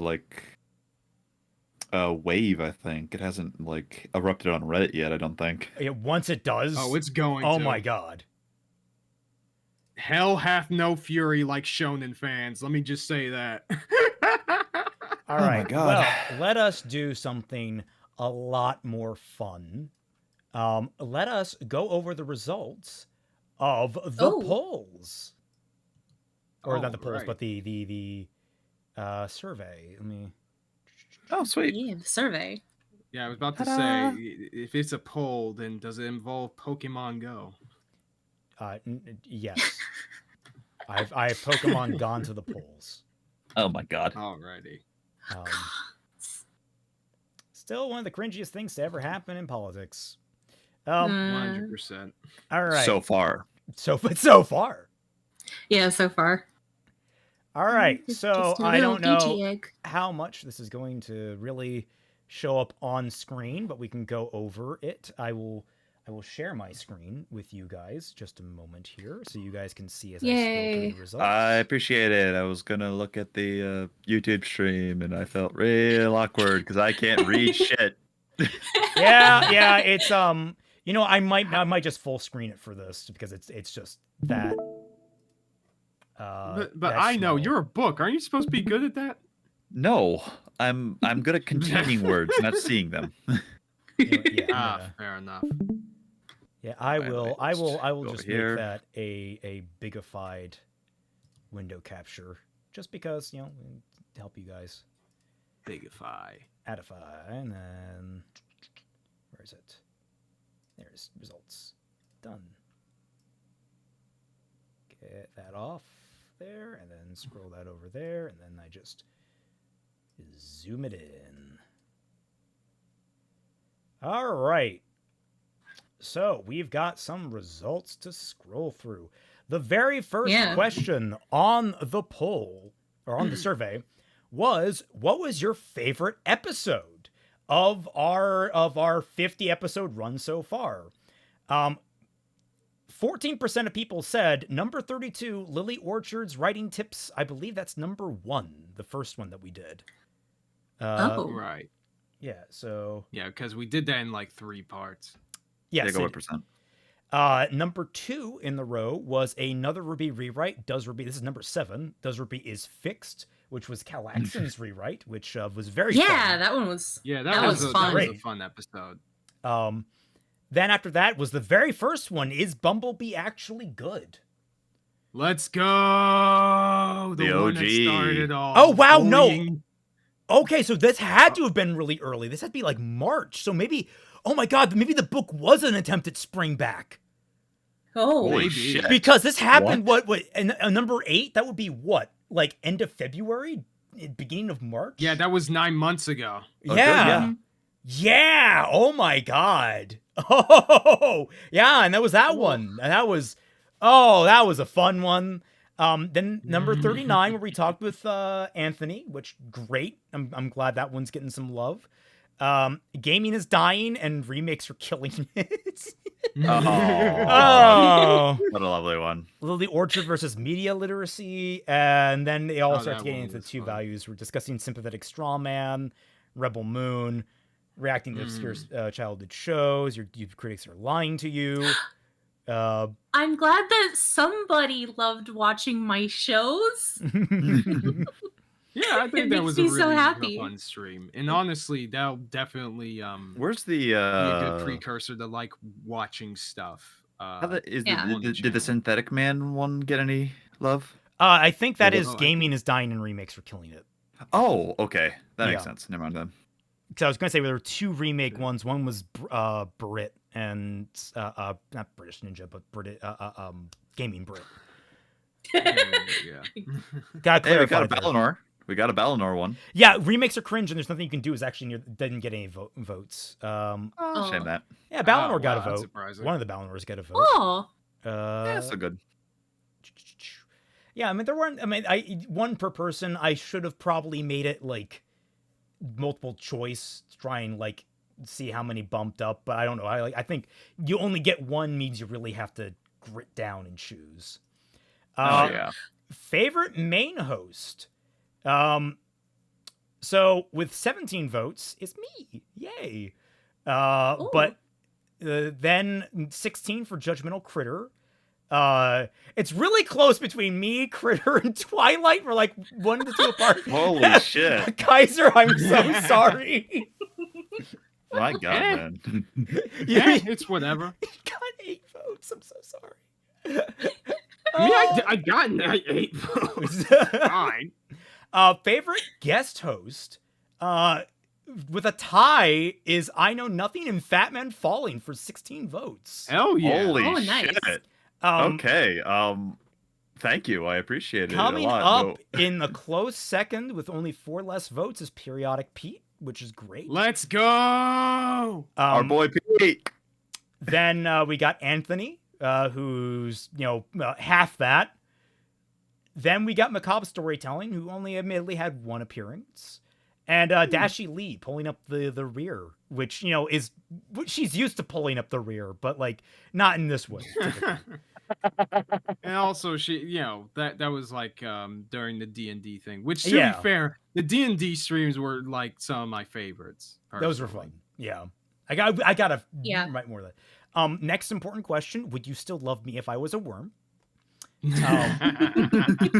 So with 14 votes, the lead was I would build you a little terrarium and feed you every day, which is very sweet. Wholesome fans. We love it. Second was yes, but in Spanish. I voted for that. Yeah. I'm not gonna die. I voted a different one. 11 votes for what? 9 votes for yes. 6 votes for Chicka Chicka Slim Shady. 2 votes for both who and no. Oh. What would you like to see more of? Worms. Let me just percentile to make this easier to read. So with 41 votes, responding to online videos is the clear winner. So the people really like reaction content like that. Which honestly, Okay. considering I'm not how surprised. good this went, like considering what happened today, not a surprise at all. Oh, yeah. Mhm. Then next up with 30 votes is discussing movies, games, and books a la Rebel Moon or Arcane Season 2, which I'm very happy. Alright. That's very doable. Reacting to TV and movie, which means almost certainly it means we're going to pull up Totally. reacting to One Piece again, try and get through that before we move on to other things. It is real. Dude, Don't you know? One Piece is real. Yeah, and I would totally love to show y'all freaking Big O because I think you guys would really enjoy Big that. O. Oh, point being, if you know One Piece, this video is laughably wrong. If you don't know One Piece, his points are so poorly explained, you have no idea what he's even joking about. Yes, Yeah. that seems to be the read I got on it, where it's like I was confused, and then when I was explained what happened, I'm like, no, now I'm pissed. It's like that. There's no Yeah. winning with that design. It's like the nostalgia critics The Wall, but at least Well, the Wall had like effort put into it. He made music for it, right? Yeah. It was like, Yeah, musically- they do made not like know- a I know whole nothing ass about like that. soundtrack for it. well, you know nothing about a lot of things. I know. That's the joke I was making. Party games is next up, which we haven't really done much of, but we did trivia night. But like things like Gartic Phone, or we have Frantic Fanfic, which we need to try. I don't know how that's going to be on stream. Cooperative Yeah, I don't games, even which know I how the imagine game like works. just a video game of some sort that we could play all together. Right. I do have Don't Starve in the wing there. Obviously, we're counting movies, games, books, a la Unicorns of Balinor or Isekai Assassin. I'm saddened that only has 15 votes because I have so much fun on those streams. Yeah, they are very fun. Dude, yeah. I would love to just tell y'all about why freaking Kado, the right answer, is so fucking terrible. I'm frustrated it has the same number as votes of the joke answer of extreme underwater basket weaving. No, it has more. And then at the bottom of the list, sadly, is tabletop games, which is D&D Pathfinder World. Well, sorry Darkness. to point this out to you. Recounting movies and books is 15. The one under it is 16. So extreme backstory. Yeah, is yeah. probably more popular. I should have done the value instead of the percent. And don't Although, worry about what it. if we all do? I wonder what would it be if we all did Baldur's Gate 3? Interesting. I don't know. We'd have to buy that, wouldn't we? Yeah. Some of us. We would have to. Mm. So what kind of topics would you like to see us cover? Top of it is modern anime. So we would like to see Oh. more modern anime, and then also older anime. So they're tied there a little bit. They're pretty close. All right. But I mean, they're all like the top 10, like even 10% across the board for that. Older anime, good to great quality media, poor to bad quality media. So just media in general. Yeah, media in general. Older films, retro gaming, modern TV. I mean, all these got a substantial amount of votes. So people just want us to do things. I think the thing that starts to weed out is older books, modern books, and shipping discussions, which I threw in there because I was like, what else could we possibly discuss that's not like directly tied there? Which, you know, fair. Yeah. I just kind of, that's a throwaway. So I'm not surprised I got lower. Underwater basket weaving fans. I'm surprised rise up. modern. I'm Yeah. surprised modern books are so low though, but like That's older not books are surprising. so significantly high. So this is one I'm eager about because people got to enter their own answers. Are there any videos or creators you want us to cover in the future? Dragon Age Veilguard Out of Context, the worst written game of the year. Interesting. Nostalgia Critic. All right. Reaction to Dark Matter 2525, especially as anti-woke point video, and see counter to it to try and talk on points in modern media. That was a sentence. Ruby I feel like that'd be fanfiction. way more like about politics rather than like Yeah, anything we'll look related to into what it, we usually do. But we'll see. There might be potential there, but if it's more politics stuff, Ruby fanfiction, which I mean that's bad fanfiction. Like, you're asking the wrong place. at that point. Oh my god! I haven't thought about that guy in so many fucking years. I Who? used to watch his Dark Matter 2525. I used to watch his channel regularly. I have no idea who it is. I think You guys have unlocked a core memory for Twi. Apparently, yeah. Well, like he used to and still kind of is like fairly popular in the atheist space. Right. Like Yeah, totally he has almost 1 million subscribers still. Wow. Let's see. Jeez. Yeah, and he made like a recent video talking about why I left like the anti-SJW whatever. Right. Yeah. Totally not Mark, which I Anime guy. Yeah, he I- does all the Shonen He Jump does stuff. a lot of like shonen stuff. I don't know which much about him, I've but- seen people. He's got some weird takes if people don't like him in the power scaling community, but overall, nice guy. See, But people in the chat are saying Dadadan. Dandadan? Yeah. It's a new anime. I've seen bits of it, but it doesn't appeal to me. I really like it. I've never watched it, so I'm pretty neutral on it. Let's see. I just like just have fun. I like when you have fun. Oh, thank you. I don't have any Aw. in mind. Crimson Rogue. Maybe. I love Crimson Rogue. I would love to try and like get someone like him on stream at some point. That would be, Yeah. Schnee's responding to the Lord of the Rings hate. Huh. I have no idea what that wait, is. Oh I wait, is mean- it the same Schnee who covers like Arcane videos? It looks like it. Oh yeah, it's the same guy. Is it? Fuck, What do we know about I this? think so. So he EFAP's covered him before. I'm pretty sure like a couple of his Arcane videos have been covered, and from what little I remember about them, because it's been a while, they weren't very good.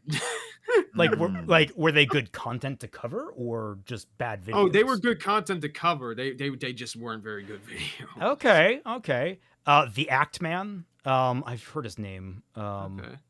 Yeah. Yeah, he's a big guy, but like I don't know what specifically to cover about him, but like Yeah. he talks a lot of gaming stuff. I don't know. Do whatever. None comes to mind. Patrick Willems, extra credits. I don't know. I do have extra credits on because I would love to cover extra credits at some point. They have there's some classic videos by them that are awful that are worth looking at. Sean Stellar Blade, the fake outrage. Interesting. That might be about how sexy character designs. Ruby reversed fake discussion with Critter. Favorite fanfic discussion. Transformers 1 reaction. What a title. Well, I imagine there should be commas there. Nothing and nobody at the moment. Cover anything related to storytelling in video games, specifically horror games. That's a hard sell. I mean, maybe during October again. Patrick Williams, sure. plot hole. Yep, anyone. Lydia loves timelines, overly sarcastic productions. OSP is on the list. Sarcastic chorus. Yeah. Dead meat. Geguk. The Why? Giguk, Dead Meat is a. Oh, I know what dead meat is. And I know what Geguk is. Okay, we'll cover Geguk, but only his Beeple Black video. The writing of masculine romance anime and Kevin Nya's Summer Wars video. Interesting. Circle Tunes HD has some short, well-made essays about various popular talking points, like how AI ruined the internet. Interesting. Okay. Oh, there's an AI guy that I kind of want to take a look at because he seems to like writing books with AI. Ooh. And he's shipping H-Bomber Guy. I hadn't considered covering H-Bomber Guy, but he always gets political at times. So that might be tripping into something that I don't want to. But we'll see. And also, I feel like the video would be way too long. We might have to do that in multiple parts. Yeah, that would be a multiple parter for sure. More like his Ruby coverage, maybe that might actually be worth looking into. More behind the scenes of storytelling. Well, we could, but you got to tell story, right? Titiana says, I would like you to cover Arsara's new MHA vids. Asarathas. Oh, Asarathas. I know about that guy. I'm subscribed to him. I haven't seen his videos in like the past few months, I do agree with quite a few of his takes about MHA, but that was before the manga finished. So Critical Drinker, Sheev Talks, Darth, Death Battle. Death Battle doesn't interest me, but those other three I could look into. Sheev talks mainly, I mean, he talks about a wide variety of stuff, mainly just like superhero stuff and Star Wars. I don't know. A lot of his takes seem to be generally pretty reasonable, but well, maybe they want us to agree with them. Like, there's always that potentiality. Oh yeah, there's probably, yeah. Wait, what is NT? Wait. NT currency. Taiwan dollar. Okay. Oh, dang. Huh. Cool. Didn't know you were from Taiwan. Dimitri Monroe, any of his localization videos, especially how this anime company lied to you, it wasn't JelloApocalypse. Possibly. Okay, was this CBF? I feel like CBF was the one who put that in. He has hated on this man for a while. Okay. Overly sarcastic productions, Cosmonaut Variety Hour. Ooh, maybe. We'll see. Oh, nah, do what you want. ASK if you want to talk about Modern dickless coward. Cartoon reboots. No, anything. Never Knows Best, specifically is Emil Pagliarulo. Emil Pagliarulo. Oh, I know what this dude is talking about. Well, actually, it might be a different guy. Basically, it's like Fallout 4 shit. Okay. Yeah. He's also the guy behind Starfield, right? Yeah, I think so. Yeah. Izanagi says, "I did no not applicable in the survey, but I suggest new NC's The Wall, maybe Folding Ideas video on Book of Henry, and maybe stuff on Tech Bros." Why did you just Isa? Why did you just? Why do NA? Why? The survey is free, dude. Yeah, it comes free on your Xbox. Filmento, Lex Torias's The Moral Dilemma That Broke Freerun, Lily Orchard's video on Dungeon Meshi. If we're gonna cover Lily Orchard's video on Dungeon Meshi, I would like to actually watch Dungeon Meshi and then maybe have a video discussion on that before we get to her video. Dungeon Meshi is on our list to watch with Twy, but next up on our list to actually watch is Land of the Lustrous. So yes, ooh, have fun. Nice. Yeah, that's a great show. None. Hello Future Me, Despot of Antrim. Interesting. Oh, that's another YouTuber. It's another YouTuber I follow. Yeah. Like he does fairly good work. Like I have the first volume of his book that he wrote. Oh, he has a book. Yeah. Well, he has a few books on writing. He has 2 volumes, I think, and I bought the first one, and I bought it early enough that he wrote in it. Good luck on Cadence of Magic. Aw, awesome. Yeah. Nice. I rewrote Endgame by giving Thanos one major twist. People seem to like it by Unique Namosaurus. Maybe. Oh yeah, that guy. Well, there's one creator I think you should definitely follow. His name is Celtic Phoenix. Well, yeah. Was this Alpha Beta Omega Sin? He's like doing a plug for me here now instead of doing it in Bad Fanfiction Night. Well, we have to understand we can't talk to Celtic Phoenix. The man hasn't said Darvit in years, and frankly, that's a crime. I gotta learn more Fayish. Harvest Foul team. Fayish Foul. Oh, really? Warning, Unique Namosaurus did a push for NFTs and got really into politics and blamed people against NFTs for suicide. What? What? Hey, yo. That does not sound right. Hold on. Is that true? Really? That's wild. That's crazy. This is the first time I've ever heard of this person, and that's the first thing that I really hear. No, he usually makes like decent videos. He usually does. Like the last thing that I remember was his criticism and rewrite of a scene in High Guardian Spice, which was a couple of years ago, because I don't normally watch his content, but it was really good. So I've listened to his Attack on Titan videos. They were pretty decent, even though I barely really finished much of it. Yeah. So the last 2 recommendations are Spider-Man movies and Marxist themes done by Steven Krosex, which is interesting. I don't know. That might Marxist themes. That might be too political, but we'll see. And then finally, which Twy might be interested in, Nostalgia Critic Digimon the Movie featuring Jezu Otaku. Oh, that's an You okay? That's an old video. Yeah, that sounds like that'd be like miserable. I remember watching it. All right.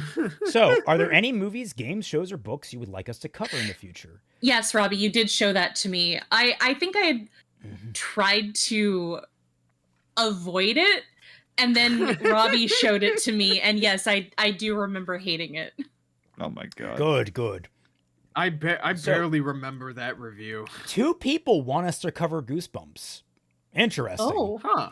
That's unique. Alrighty. Borderlands, maybe. Book Skeleton Creek series by Patrick Carman. Never heard of it. Okay. Yu Yu Hakusho, that's also on me and Twice's list. More Ruby, Yes. more Ruby. BlazBlue.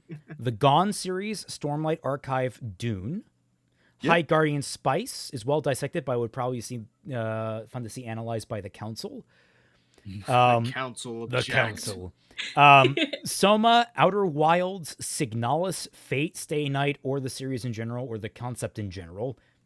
I could talk your ear off Is about that you? that. Is that you, unfortunately. Isa? Is that you, Isa? Yeah, I was about to ask you, Isa. Which is weird because Isa. like the rest of those actually don't seem all very Isa. I mean, I could see Soma maybe, but Signalis and Outer Wilds not so much. Justice League animated movie, Teen Titans, Trouble in Tokyo, the Planet Hulk animated movie, Transformers 1. Okay. 0 put that. Oh. Yeah.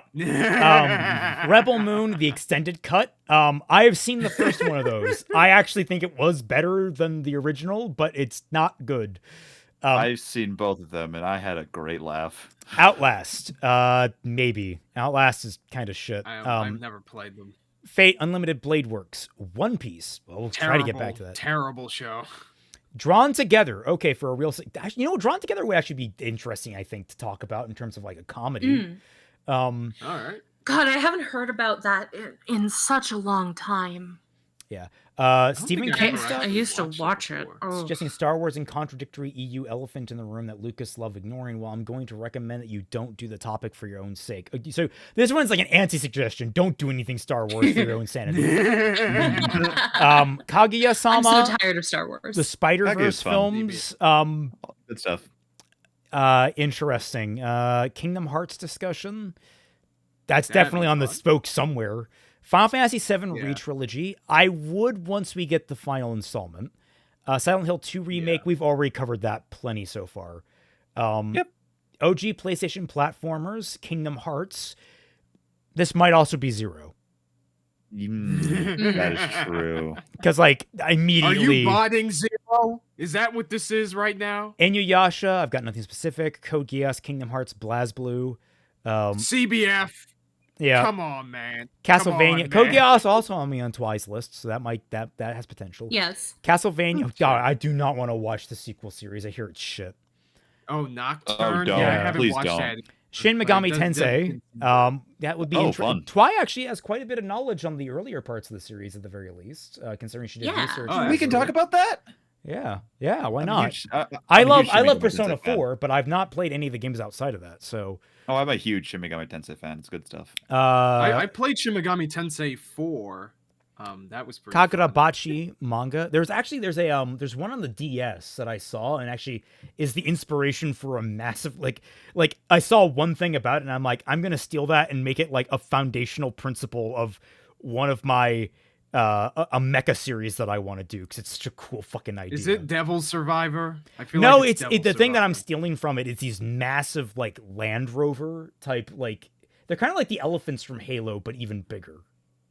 Ooh. That might be Strange Journey. I think it's that Strange got Journey. I think ported that's to it, yeah. DS. I just remember the characters also wore really stupid, ugly masks. Yeah, that's Strange Journey. Transformers 1. People really want us to cover Transformers 1. Guys, from what I've heard, I'll have to see the film, but it sounds just kind of average to me. I know people love that film, but I honestly think it's a fact of like you just haven't gotten good Transformers content in a long time, guys. I need to watch it myself. Dark Souls and shit, those Elden Ring lovers need to be put down a peg. I mean, I've played like the I've played majority Dark of the Souls From 1, Software 3, and games. Elden Ring. I've not played anything beyond that. Okay, I put that one down as a meme. I didn't have any ideas. Oh, okay. I'll admit Okay. that. I'll admit to that. Megapolis. No, I'd rather not Megapolis. waste my time. Megapolis sounds. I like a would much fever rather dream. watch Metropolis again because that movie might actually be good. I haven't watched it since I Wait. was a kid. It is good. Yeah, no, I'm hedging my bets because it's been so long since I've watched it. I don't know, and I remember even as a kid, I'm like, there's some things that kind of seem wonky about it, but like I also remember loving it. So it's like, Yeah. we'll see. God, Metropolis was my first fanfic. It was mine as well. Oh, Why not Megapolis? Because it doesn't look interesting. Well, do you want a quick review of it? Because I've seen it. Get 10 words or less. I thought I was on a drug trip. Yeah, that's fair. Okay. In parentheses, positive or derogatory? Derogatory. Okay. Clarified. Thank you. The Trails series. Trails in Cold Steel, Trails in the Sky, stuff like that. I see. Those are long games. They are long JRPGs, and they are like sequential. Like there are more than 4+ Trails of Cold Steel, and they are huge stories. Let's see. Yeah, Andor. I never got a chance to play them. Andor, maybe. Game I'll have to season actually get into Andor. I've been meaning to. Squid Game season 2. I have no interest in Squid Games. That's I mean, I if hear you the guys second do, maybe season went to I can shit. bite. But Mega Man, whichever version, all of them, basically. Hey, Kaiser. I mean, I wouldn't mind talking about them or covering them on a screen, or even just like doing a thing where we all take turns like playing through a level. That'd be pretty fun. But in terms of discussions, I feel like the only one that is like interesting to discuss on a storytelling level is Star Force. well, we can always talk about Mega Mix or any of the other manga. Yeah. And to Yeah, be that's fair, true. it'd be actually coming out is Secret Level. It should be out today, actually. So we might have something to talk about. Oh with yeah, that. that's right. Yep. Oh, Secret That's Level. right. That'd be a cool one. Yeah. I can volunteer myself for the Warhammer episode. I'll be watching the Armored Core tomorrow in the Huntsman. Oh, same. Yeah. I am down for that. That reminds me, I Animorphs, you need to briefly finish Armor covered. Core 6. Yeah. Oh, dude, it's so good. Animorphs, you briefly covered the TV series, but as an old fan, there's so much more you could have gone into. Maybe react to one of the long-form videos about it, either by Lord Ravenscroft or the summary by the Procrastinator podcast. There are coverage of it. Yeah, maybe that might be worth it. Yeah. Oh my god, that'd be it's cool. so long. I should dig out my books. I'd be good to listen to that, honestly. That sounds cool to me, personally. Let's see, 86 or Reign of the Seven Spellblades? 86 is a great fucking show. Some really good directing. I don't know the second one. Let's see, George J. In terms of the films, as true Transformer fans have not been eating well. However, the comics have been fire. Good to know. He is right. He is right. The yeah. comics have been pretty good. I just remember I had an ex that was really into Transformers fan fiction, and I was like, okay, but why? Oh, and I mean Butters. that kind of Transformers fan fiction, like Yeah. Yeah, I know. My I'm not friend gonna Butters was also kind of into that. And every single time I mention her name, everyone's like, "Oh, you're a friend of that like super big YouTuber?" It's like, "No. They No, just share the same name." It's Butters, not Super Butters Buns. No. Yeah. Her I name wish is I was Butter. friends with Super Bar Buns. Her name is Butter Buns, not Super Butter Buns. They're different people. Yeah, it's completely different games between generations. 100%. Let's see. Metaphor Refantasio. Refantasio. Which I've I know seen a people long, are really liking that game. It's a really yeah, fun I've game. seen like It is a really long good. walkthrough of that game. I really like it. I enjoy the It's story. Probably some of the best writing that Atlas has done for their games in a long while, and I say that as a very big Atlas fan, specifically because it has one clear narrative that it's going for, and my god, does it do it well. Let's see, Bakano, which I have always heard very positive things about. Bakano is awesome. Fatman speaks highly of it. I have friends that speak highly of it. I just never gotten around to it. Super Robot Monkey Team, Hyperforce Go. Sorry, I always That, oh my god, that is a throwback. That is, bro. I don't know anything about it. And I don't know if it's really in my wheelhouse, but you know what? Maybe. It's just a fun, just early 2000s Saturday morning, action show, and it's really fun. Apparently, the next season of Castlevania is coming out next month. I have not watched Yeah, the it first is. season of Castlevania, so It's Nocturne. It's a Castlevania Nocturne. It's coming out. let's see. Percy Jackson, Artemis Fowl, Aragon, basically teen fantasy or action, I guess. Doing coverage of Artemis Fowl might not be a bad idea. Like, the first 4 novels are really solid, but they start to get, kind of shaky after that. I still have not read the books. I DNF'd it after the first chapter, remember? Yep, I remember that. I highly encourage reversing on that. The comic, read the comic. It's so much, it gets you what you need. The third one isn't the best, but the fourth one is the first big one with Opal Cowboy, and that shit's fire. No, that's the second one is the first big one with Opal Cowboy. You know what I could do sometime? Fuck. I'm misremembering the second one. I can load up my my old PC, and I can show you guys my 1998 remake of a computer for kids. Oh yeah? That'd be fun. I did that in preparation for my next video to give the air of you're back in 1998 watching Digimon. Oh my god, if we cover Artemis Fowl, I could subject you guys to the fucking movie. I mean, I haven't. I've read all the books. I was told to run away from the movie. And to this day, I saw the review of the movie, Celtic. To this day, by the way, Celtic's review. There's a reason why I darn it, Disney. This is why we can't. Darn it, Disney. This is why we can't have nice things. Yeah, it lives exactly. rent free in my head, and also this is clearly Apollo Fair. Yes. Izanagi, movie of note, Steam Boy and Akira. I've not seen the original Akira. I need to. Steam Boy's also good. Yeah. I can recommend that.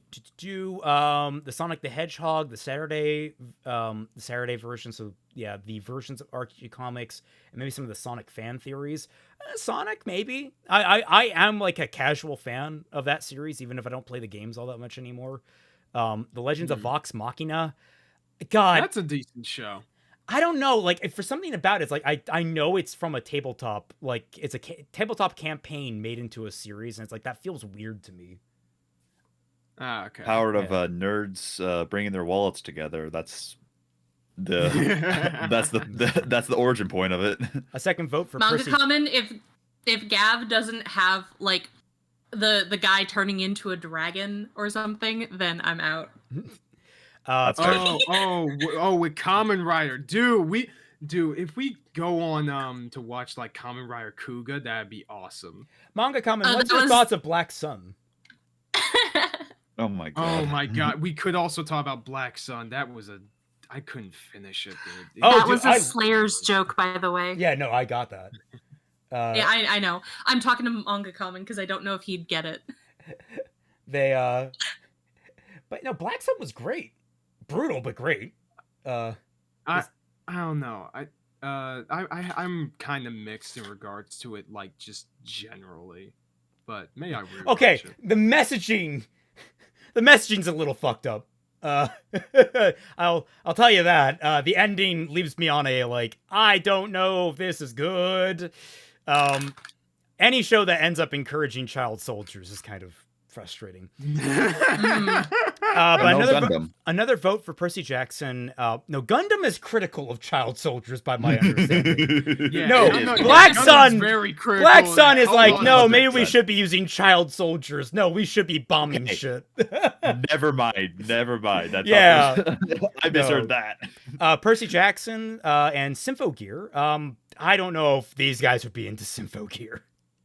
I always hear that Symphogear is pretty bad. It's enjoyably bad, but you got to get through season 2, which doesn't know what it wants to be. It's I always talk about it. Season 1 is decent. It's actually pretty good. It has some problems, but it's not terrible. And then it ruins itself in literally the last 30 seconds. And then season 2 is really rough. It doesn't know how it doesn't know if it goes full ridiculous or if it wants to be a well-written show. So it kind of flounders. Season 3, there's fuck it, we're insane now, and it's so much fun. Go crazy. See, Trigun or Hellsing. We guys still got to finish our Trigun reactions at some point. Mass Effect. That could be interesting. Sonic games again. Power World. Craven the Hunter. Okay, that's just a bomb. Okay, let's start our coverage. It's a bomb. Moving on. Yeah, it's awful. Maybe some horror games like Outlast or Soma. A lot of votes for that. That's interesting to me. I'd like to see cover the remakes and the games they remake. So like the Resident Evil remakes. Interesting. Okay.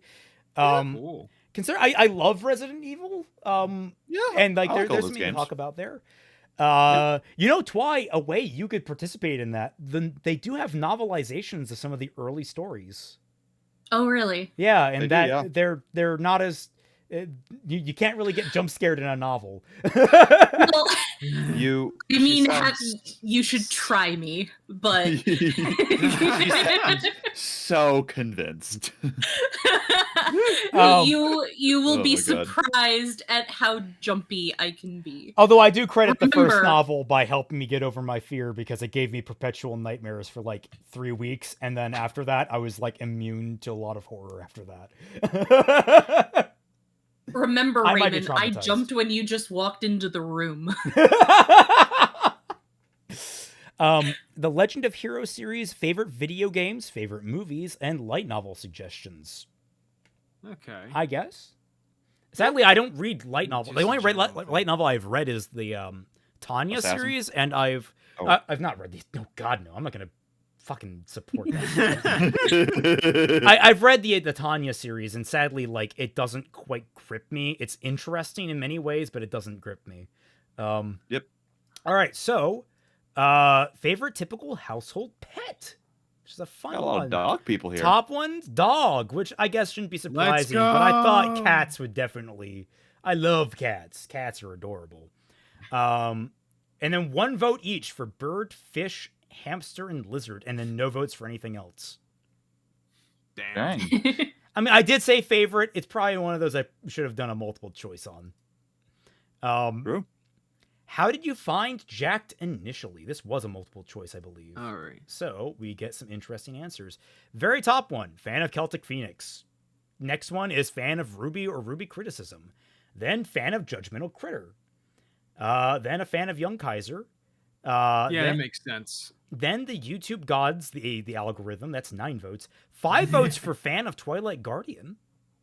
Oh. Yeah. Wow, I actually have fans? Yeah, welcome to the hallowed halls of having fans. A fan of a guest host, refer to question 3. Number 3, yeah, you get 3 of those. The Auntie-Ant's pretzels luring you in with the smell. 3 people for that. And then literally 1 person from X. Well, I mean, it was the Twitter gods for me. I just happened to run into one of Celtic's videos. I can't even remember which one it was. I think it was on Blake. I'm talking specifically about Jake. Not Jake. JYCT. Jake. Sorry, Jake Skywalker. Podcast. Fair enough then. That's our alternate universe. So, then we asked your favorite character from Teddy Bear Paladin's posts. Most important question, really. Yes. Top of the rankings, probably no surprise, Teddy Bear Paladin himself. Taking up the rear, very low down, but still a far second, was Funko Bear, which honestly I like Funko Bear quite a bit now. Action girl figure after that, Old Man Fear, who hasn't been mentioned in ages, Elegant Doll, Cute Cub, Boogeyman, Our Cub, Loud Cub, and then literally no one else gets a vote. Plush Unicorn? Come on. Oh, Plush Maybe Unicorn is going to ascend the rankings soon once the war starts. Yeah, I feel like the war arc is going to boost their value. But listen, I think what is missing from this is a beach episode, guys. Come on. So, I don't remember if this was multiple choice. I don't think it was. I think it was 1 choice. But I think it's multiple, but oh yeah, no, it was definitely multiple. So you could actually Okay. So, this is best running gag or meme. Lily Orchard is the top with 30, and she is literally just the meme. It's just Lily Orchard. Right up next to it is Twilight gets triggered on Kingdom Hearts or Digimon.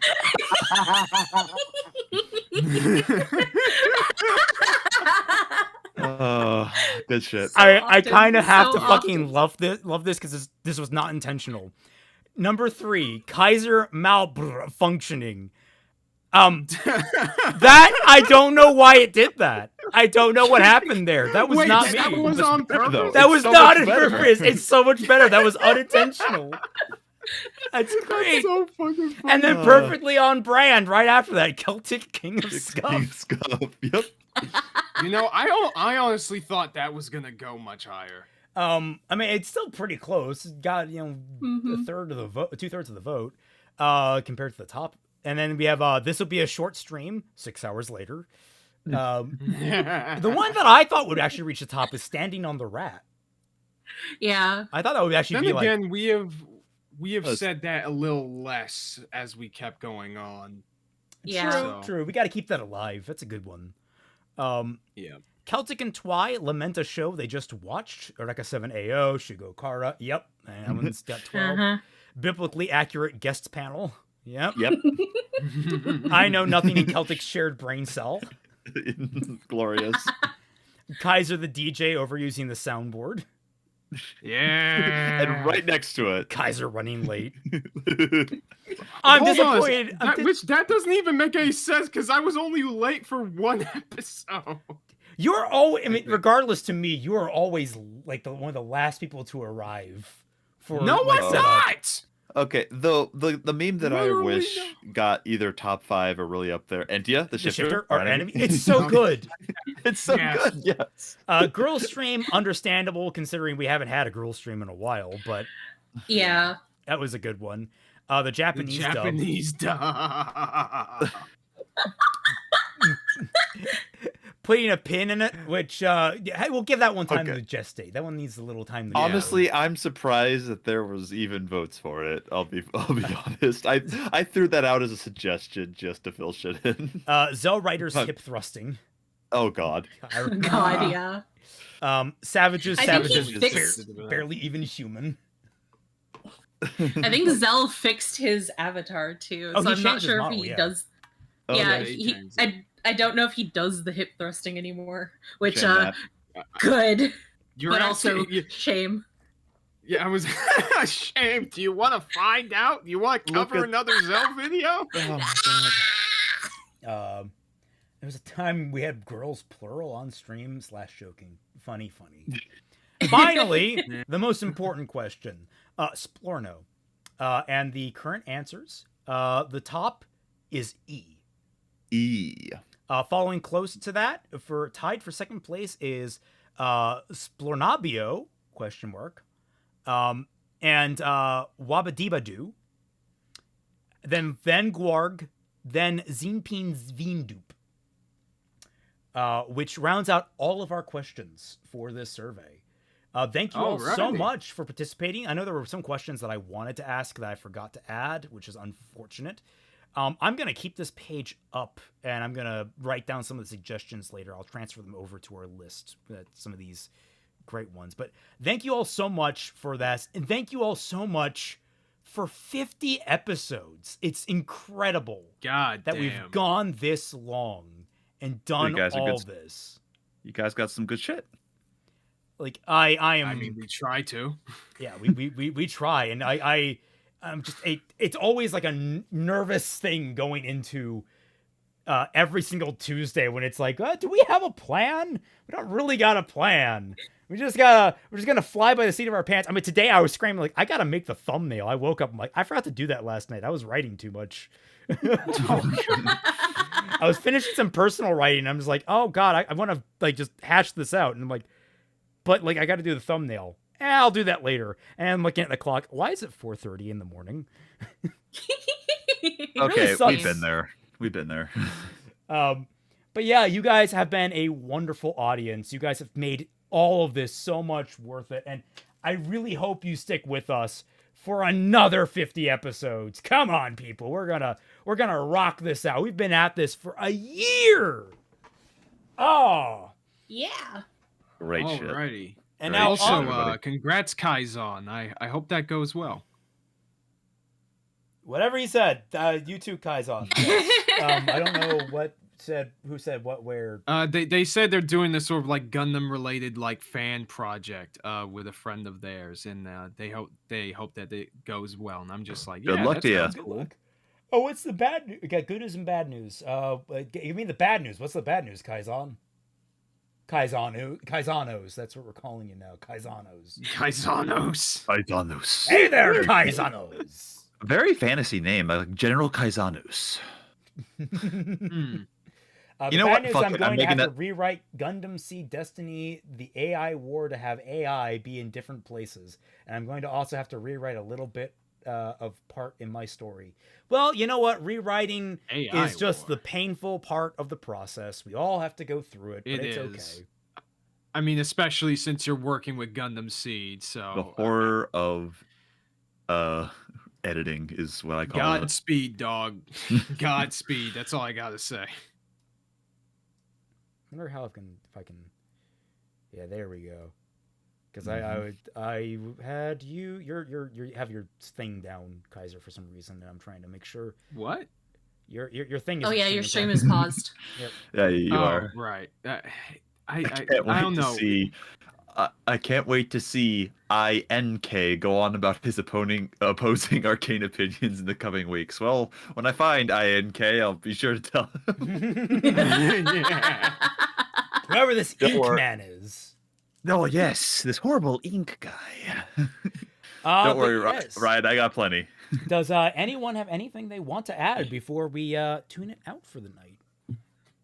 I guess. Anything to promote? Oh, you go ahead, Twilight. I am realizing that my Discord invites is a mess, so I apologize. I thought that I had sorted that out. That's what I was panicking about behind the screen. Oh, But gotcha. I should hopefully have that all sorted out, hopefully within the next couple of days, as soon as I figure out how this technology even works. But still going through my regular stuff. Hopefully I'll have something out. Maybe I'll actually take your advice, Raymond, and like put up that one joke that I made in my Lily video as a short, because I haven't done that. Yeah. So I actually want to look go forward through a to that. lot of different like bad fan fiction streams and take some shorts out. Like whenever we rage at Lily, like that would be some good stuff. Yeah. I was about to say, like, I would. It would probably be good for me to like look through some of my videos and see which shorts I can make out of them. Yeah. Do you have any videos on the Spoke, Kaiser? Or anything you want to throw out there? Yeah. On the docket, by popular demand, you guys are because I made like a poll of my own, right? Because I have a bunch of Ruby projects on the docket planned, and y'all want me to talk about what I think is like the central theme in Ruby. So I'm making a video about that. I finished the script today, gonna record it tomorrow, and then gonna start editing it as soon as fucking possible. That'll be the last video for this month and for the year. Thank you guys so much, not only for just coming on over to this podcast. It's been really great just hanging out with all of you and just going over whatever fuck we want to go over. But also thank you to everybody who's just been subscribing and supporting me. It's honestly really, really great. I can't wait to do more stuff. So please stay tuned. Excellent. Hell yeah. I know nothing. You got anything you want to throw out there? First draft of the first YouTube video is done. Currently working with a friend to fix up some points here and there. And other than that, as always, hopefully it's not as cringy as a JelloApocalypse thing, but my debut novel, Caldron Chronicle, is in the description. I hope you guys enjoy it if you like high fantasy, mythology, and all that good stuff. Book 2 is currently about 60% done editing. Awesome. I'm still plugging away hard at work on Fixing Ruby Volume 7. I am partway through episode 17 of the draft. And trust me, it's starting to get really hard in places to actually write. There are certain sections involving Blake and Yang that I've had to skip over, and I'm like, I'll come back to that with my team, and when we can flesh that out, he actually hit upon some of the problems that we could fix there. In more positive news, my script is borderline finished for My Hero Academia. I'm just waiting on final feedback from 2 of our panelists here. One of them has already given me substantive feedback, and the other 2, one is part the way through, and the other is resting on her laurels, not to name any names. Wow. Okay. Holy It's shit. it's okay. It's okay. Look, she ribs me all the time. It's fair. Yeah, I was about to say, like, it's fine. He rarely gets a chance to like get back at me. Oh, So- that feels like a backhand. Immediately. Okay, Celtic. That wasn't a backhand. Twilight just took off her glove and slapped you with it. I mean, yeah, that's just her energy. That's just her neutral. Oh. That's just her neutral B. For her That's neutral, she B. slaps you. What am I doing for Yeah. MHA? I am doing a comprehensive review of my final thoughts on the series. Basically, and once we do that, I'm going to open up the door to actually doing like coverage on different MHA videos here on the channel. I know we have like a MHA is sexist video that we need to cover. Yeah. That's Roy. an Yeah, interesting one. I think I suggested that one. If you're ever doing that, I could throw my hat into the ring. Oh, I yeah, think I've yeah. seen Yeah, I part of never that video. watched Holy it, shit. but I am very, very interested. But yeah, look forward to that video. It's a chunky 41 to 42 pages, roughly speaking. So it's gonna be 40-ish. girthy. Yeah, 40, I think it was 42. And give me some slack. I hope, because I had to work on my own script. Nah, I'll dunk on you. Oh. All right, well, Twilight, go ahead and dunk on them harder.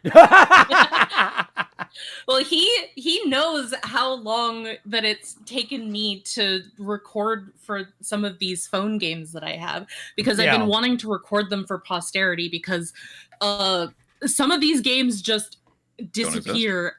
Yeah, some of them don't exist anymore. And so now I've been trying to record the stories in case if the phone games die. So It's wise. I understand what she's doing. Yeah. It's like one chapter takes about like anywhere between a half an hour to 40 minutes to get through. Yeah. I still haven't watched. You sent me like a 20 to 30 minute recording of like one of these chapters, and I'm just like, I ain't watching that. I'm sorry. I don't have the time. No, you have to watch it. I sent it to you. That means that it's required. Oh my god.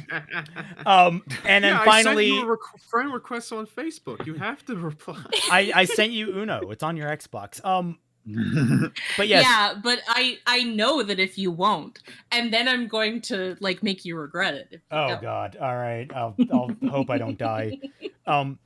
But yes, don't forget Bad Fan Fiction Night every single Friday night at 10 p.m. here on the channel. We should be either in the second last or even the final chapter, or the final recording, I should say, of Lily Orchard's Sith Resurgence. And after that, we will be voting on the next fan fiction to cover. So make sure you put yourself in that circumstance where you can vote. I'll try and get that out there so everyone can have their say.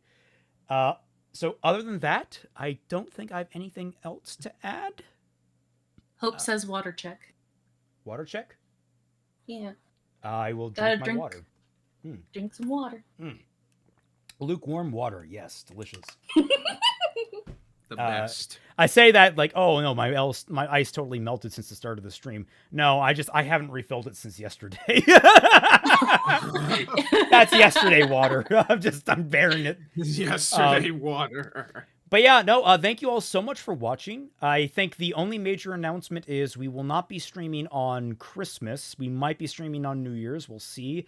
Next week's going to be a little weird because I don't think you can't join us, right? I Know Nothing. Is that correct? Or is it Pete? This next week, yes. I am unfortunately fully booked. So we may have to veer our Arcane coverage for another, I guess, 2 weeks at that point, because I think after that is Christmas. Yeah, it's Christmas Eve after that. Which, gives us time for certain people to get caught up, like Smaller Soul or the like. We can get him in there at some point, I hope. Yeah.